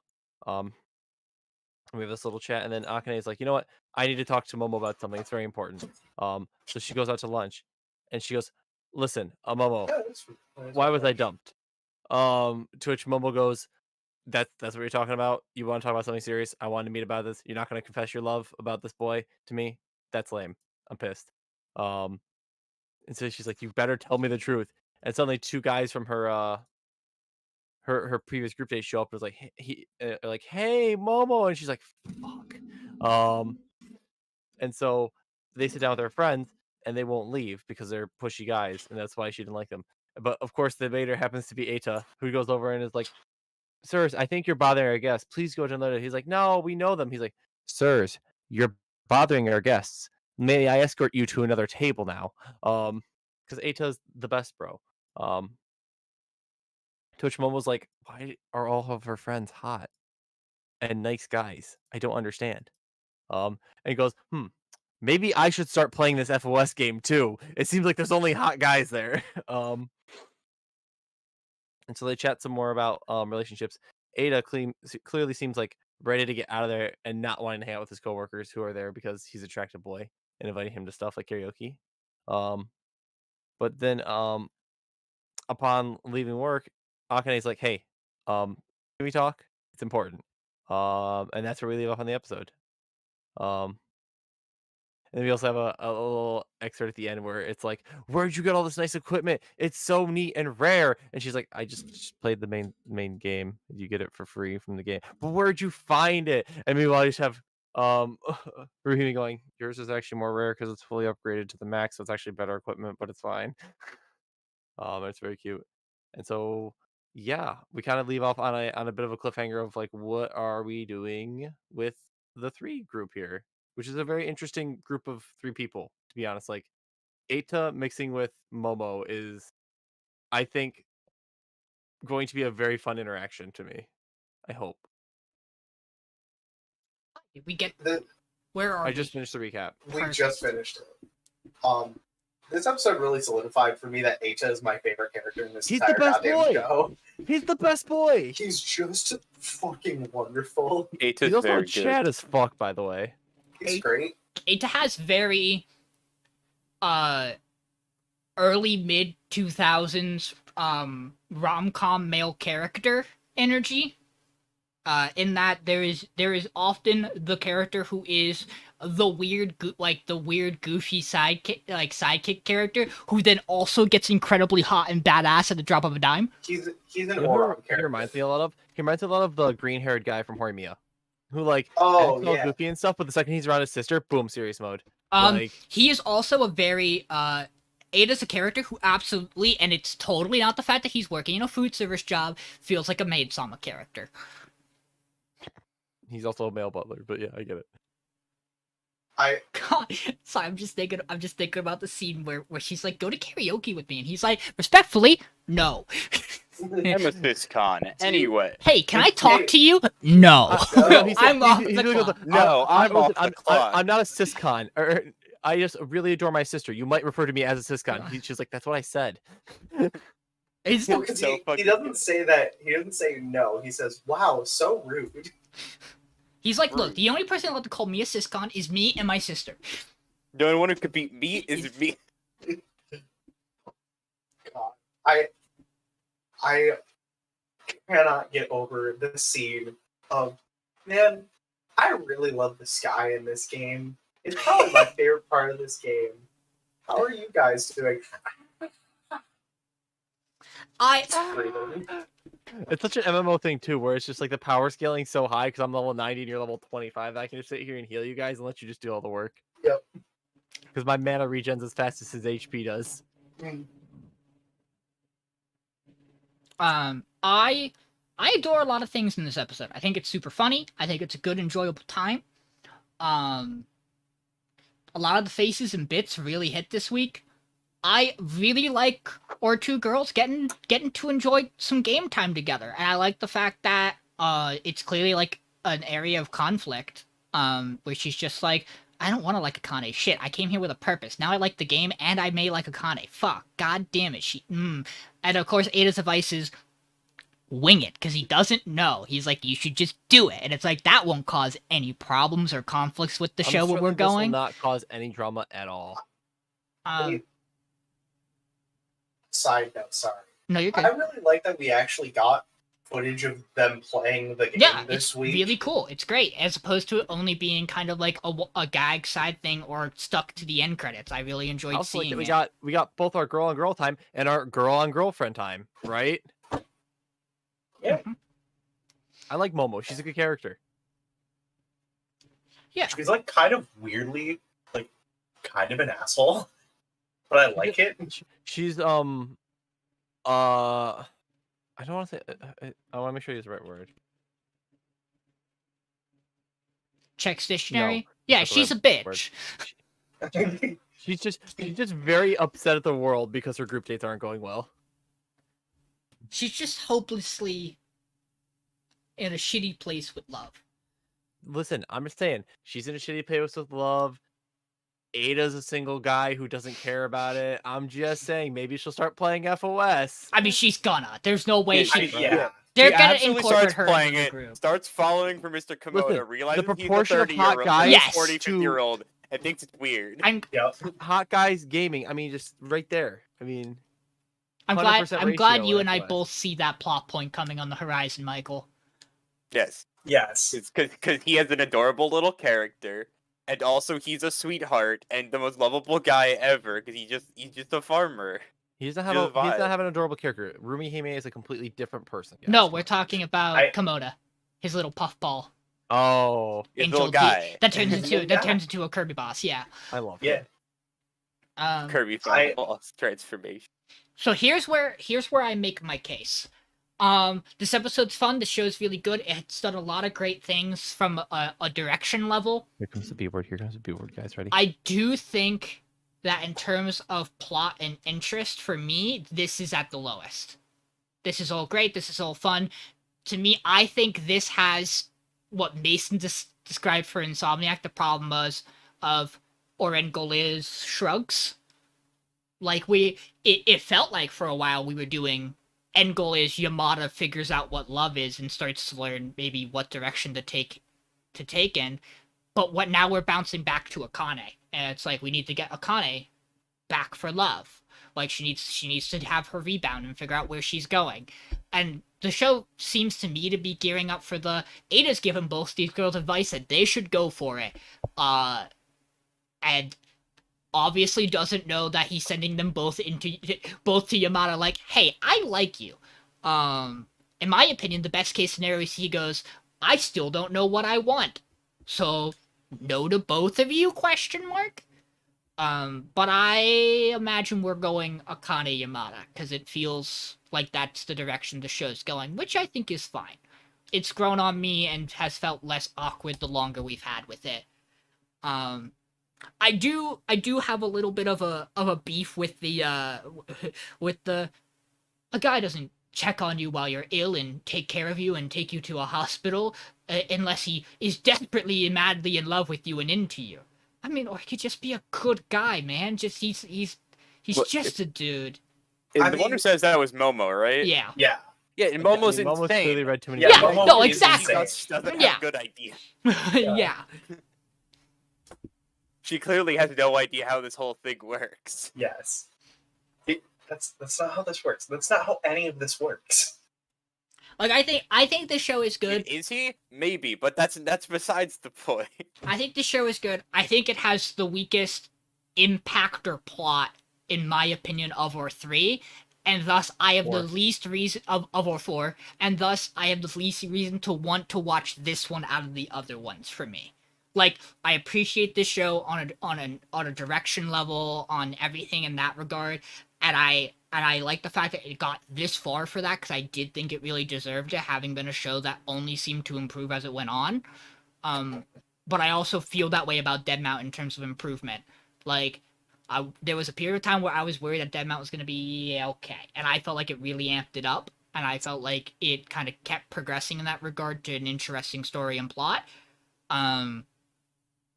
For me, that's what separates my vote, is that I would rather keep watching Deadmau5 Deathplay. I personally think no matter which of these shows gets to top 3, they're going to be the third place finish, probably. Unless something funky happens. which that's never happened on this podcast before. No, what would No. never happen on this podcast. But those are my thoughts. Other thoughts on Yamada? What do you think of Yamada, Michael? I thought Well, this Sean makes the episode voting was because he hasn't cute. posted it yet. Yep. Yeah, I really like Baby's first raid boss. It's very fun seeing FPS player not understand that MMOs have mechanics that aren't shoot at thing. That's me. I don't do Um, raid boss. It's also a little baby gremlin having no idea how to play the video game, even though she's done hunting. I don't know what that entails. Like that might just be farming. She's grinded. Yeah, I she do- grinded to level 55, which my brain goes 55. That's a really high level. Then I realized, wait, no, the title's 999, which means like that's the Yeah. max level. So it's actually a really low level, maybe. I like the implication that Yamada, like, did some things, but, like, he power levels and is, like, a super gamer, so he doesn't interact with everything at low level. So even he's like, I don't fucking know what that boss is. They might have added it after I cleared through shit, and I didn't go back, because why would I?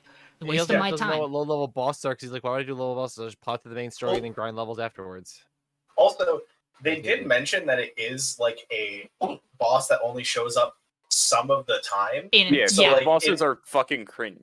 it Yeah, very, so it very like it could just be something where he just never came across it. and it very much is like, oh, it makes sense that a guildmaster who would want to take new players to locations would understand all of the shit and know this was here. I really also enjoyed the bit at the end of the episode where it's like, where Akane's like, whoa, cool gear, where'd you get that? It must be super rare. It's like, you get from progressing the main storyline. And it's like, Akane, you're the weird one. You have the starting equipment, max level. What the fuck are you doing? She I- put all her bits into it. Okay, side note on that, by the way. I think that's fucking great as a character building moment, just because that tells you exactly the kind of person that Akane is, and it's that she saw the thing that she started off with and went, oh, this is what I have to work with. That's all I can do. Like, she doesn't understand how the game works Yes. at that point. And by the time she does, it doesn't matter. It's good. It's serviceable. She doesn't need anything else right now. For now. And then she's gonna transmog all of her gear to look like this anyway. Yeah, so. because it's her aesthetic. And it's cool. She gets her little chibi hammer. Chibi. How'd you get the cool sword? Also, She's base like, conversation I about this is Paladin, having a character who's good at a game go, yeah, I read over the stuff for Paladin. I think it's gonna be really dope later. It's kind of crazy that there's not a lot of other Paladins around here. I don't know how to play the game. It's so weird how the way they talk about Paladin. I hope it's just she didn't understand exactly what she was reading because she's not an MMO player. Because they're like, you can only use Paladin in the late game content. And I'm like, that sounds like bad game design. But that also isn't something that's uncommon for there to be a thing that spikes later, especially in an MMO where it's around partying up. Like, But the way they talk about it was in a way that felt like Paladins are the only class that can even access this raid. They're the only ones that will be able to press this button to enter the activity. So Felt very silly with the way they phrased. doesn't 14 have certain raids that where you need certain classes? kind of. So But even then, you still need a tank DPS healer. not quite.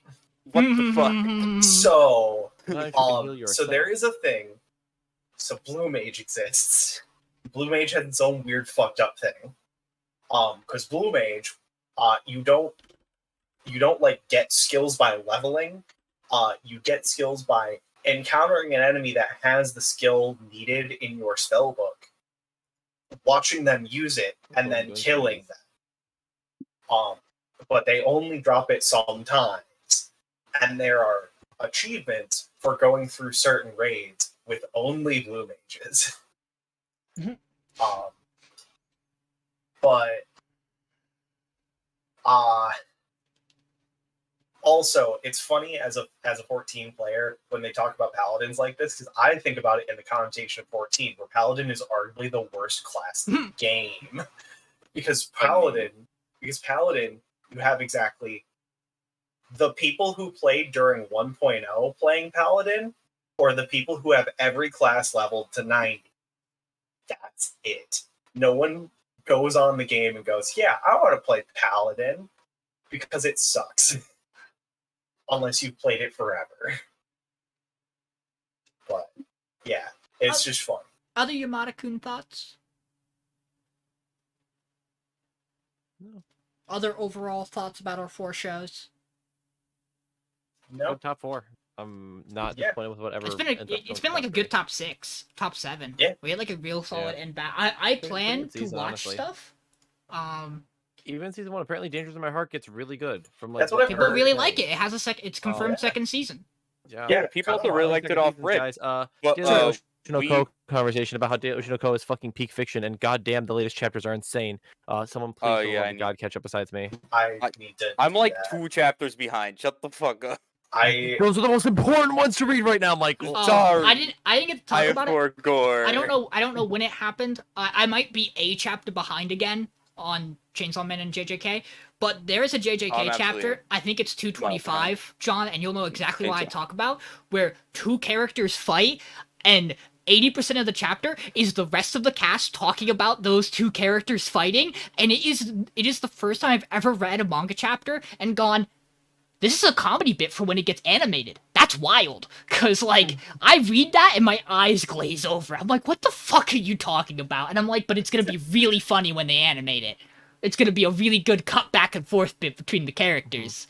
I forgot Jujutsu Kaisen's been on a break forever, too. Yeah. Was Finally One coming Piece back come next off week. break like soon? Yeah, it's like next week or the following week. 2 weeks. You have Nah. 2 weeks. You have 2 weeks left. Sean, I know. You have to catch up. Sean, catch I up. won't be That's- caught up no. in time. It's not possible. Dude, don't do what I did. Don't read I half mean, of it in 2 weeks. That is It is unhealthy. possible. It's not probable. It's Don't do it. possible. I will catch up eventually. I not a didn't good talk idea. about this. I did make a little more progress in the Dressrosa. I'm Let's not go. still exactly Yeah. where I'm at. They are starting. Everyone is starting to head to the flower fields. Well, most people are starting to head to the flower fields. I talked to Basin about this. Thoughts on Dressrosa right now? I am not the biggest fan of really anything that isn't Luffy and Law's fights right now. Because I don't really care about people being turned into dolls. Or, well, people being turned into art. And then I'm not yet invested in Small People Story and Toy Story.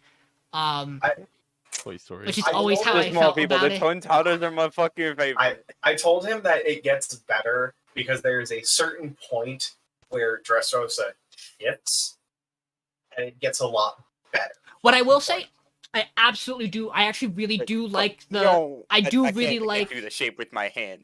I do really like the Don't do Sanji stuff that. that goes on at the beginning of Dressrosa. I really like him interacting with that member of Doflamingo's crew. It's so obvious that she's a member of Doflamingo's crew right away, and I love the fact that's one of those moments where I Sanji's like. still a fucking where- idiot. Yes, Yeah. but this is one of those moments where I'm like, this is a moment where I actually want the best for this character from an enemy side, because legitimately, I'm like, no, I actually agree with Sanji. Wow, crazy! What a good moment for him, and I really enjoy the I can tell people's true intentions. And she just goes, "What the fuck's wrong with you? You trust me blindly. You're a fucking idiot. God damn it, I'm gonna help you. Fuck." Like Dressrosa's a Dressrosa's- banger Sanji arc for someone who's And not Dressrosa is present for the whole thing. Dressrosa is a very good arc as well for the this character is on the enemy side, but like I really like them and I want them to be okay. Also, holy fuck, how did the Oda fucking Frankie King. fight? Yes, you're pink. also so also, He by has the- a whole chapter of backstory, and it's one of the saddest things in the fucking By the way, story. what the fuck is Oda's problem with the Navy? Bro, make an admiral who isn't insane. Jesus Christ, challenge level Okay, no, but impossible. Fujitora is base. He's Fujitora is so based. cool.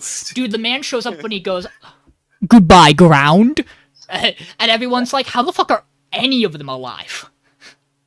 Sean has also seen peak quote, which is, "I don't want to see the the No, filth of man that has been on this world or something. That's the first Fujitora. Yeah, it is. Dude, he's I thought you were cool. going to talk about the one that comes at the end of Dude, Dressrosa. he's so Fujitora's cool. base. I adore him, and I adore the fact that that when Luffy's like, "Yo, who are you?" He's like, "It is better for both of us if we do not have this conversation any further. We're just gonna act like no one saw anything.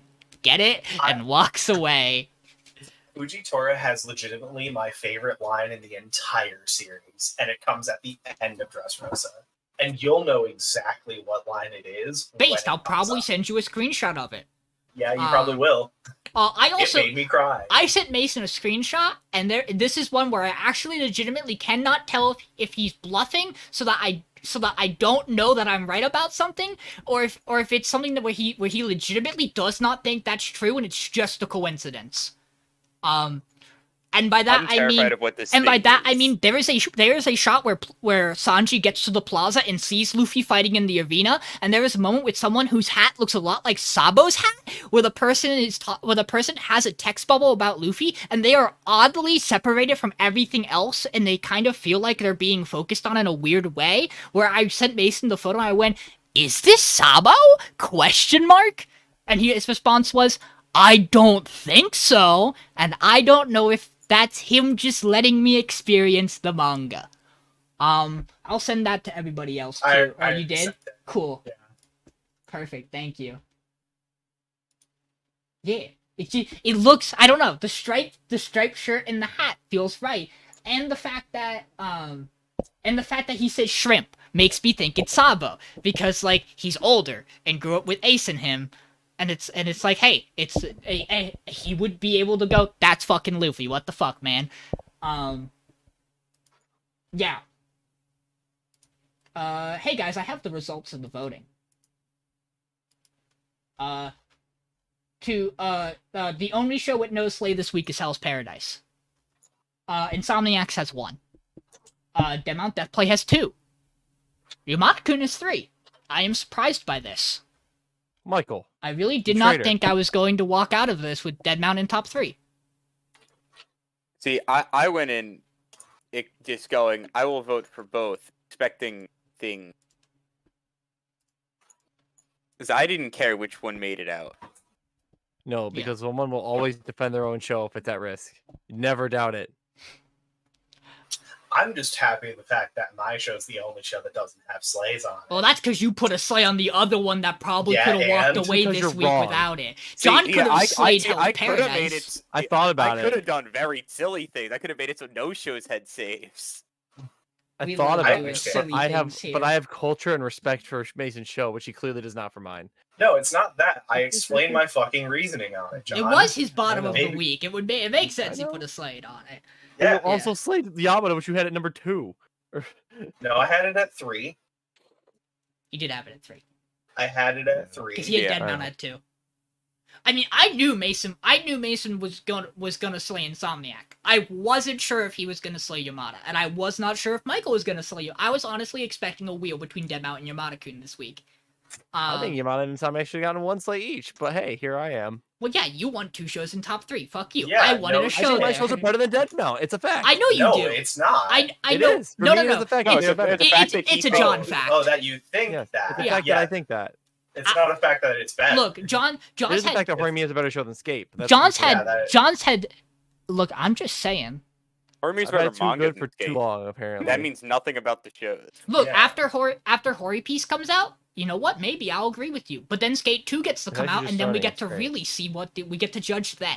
When both have Were the they gonna second fuck on half. skateboards at this point? What's left to do with skate? I- Are you- they gonna go down the hill for a 6th time? You say that jokingly. No, The second it's- season might legitimately have them fuck on skateboards. I know. If you Down see, the hill for if the you 6th time! if you've seen that author talk about her work, they might fuck on Oh, those they're- skateboards. She's very yaoi. Like, She- You guys assumed I was extremely joking. yaoi. Oh, I knew That was your we're mistake. good. But yeah, so we'll go into a top 3 with Dead Mount, Hell's Paradise, and Insomniacs, which means we will be watching 4 episodes again, not 5, right? This was the Yamada Yeah. had to go for this to work. Yeah, So Yamada we're had not to go. we're for not that. watching more for a finale than we did for this week. For those of you who don't know, next week we will not be doing for the finale of the episode. We will not be having a power ranking because no, we don't power rank the last episode. We also will not have best show of the week because why would we? It just doesn't make sense. You're going to hear all of our thoughts when we actually do the votes and when we discuss and when we, run through everything about our thoughts on every stuff and we do our little ranking system. True. You might have noticed I stopped doing the comparison power rankings across the board. The reason for that is that as we got closer to the end, one, I had less time to do it ahead of time, and it does take time to do that math. And two, it started becoming very obvious how much the data gets skewed for that as it goes on.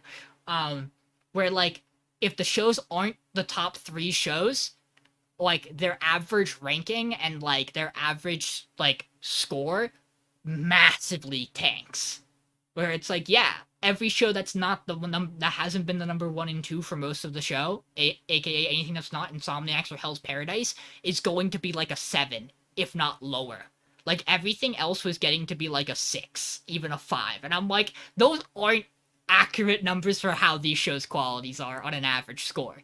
And that's just because you can't, in a good way, like, average out things like that. It's just, like, you can't go, I assign this thing 12 points and this thing's 1 point based on where it is on the rating scale and have that expected to equal out in a way that makes sense by the end, which is why I stopped doing it. It's cool for a little bit. It was a neat thing to try. If I ever find a way to do it in a more, like, clear mathematical representation, I will. I'll still have all the stats we usually do, though. Math hard. Yeah. With that in mind, that's this week's Yeah, I'm episode. not mad anymore. I have played Coco. I can't believe that our 45-minute discussion at the start led us and our 30-minute end discussion about One Piece and bullshit led us to go to 2 hours worth of content. We are always at a 2 hours. It is We hit a 2:30 in the minimum. morning. People work tomorrow. We'll talk to you guys later. Have a good night.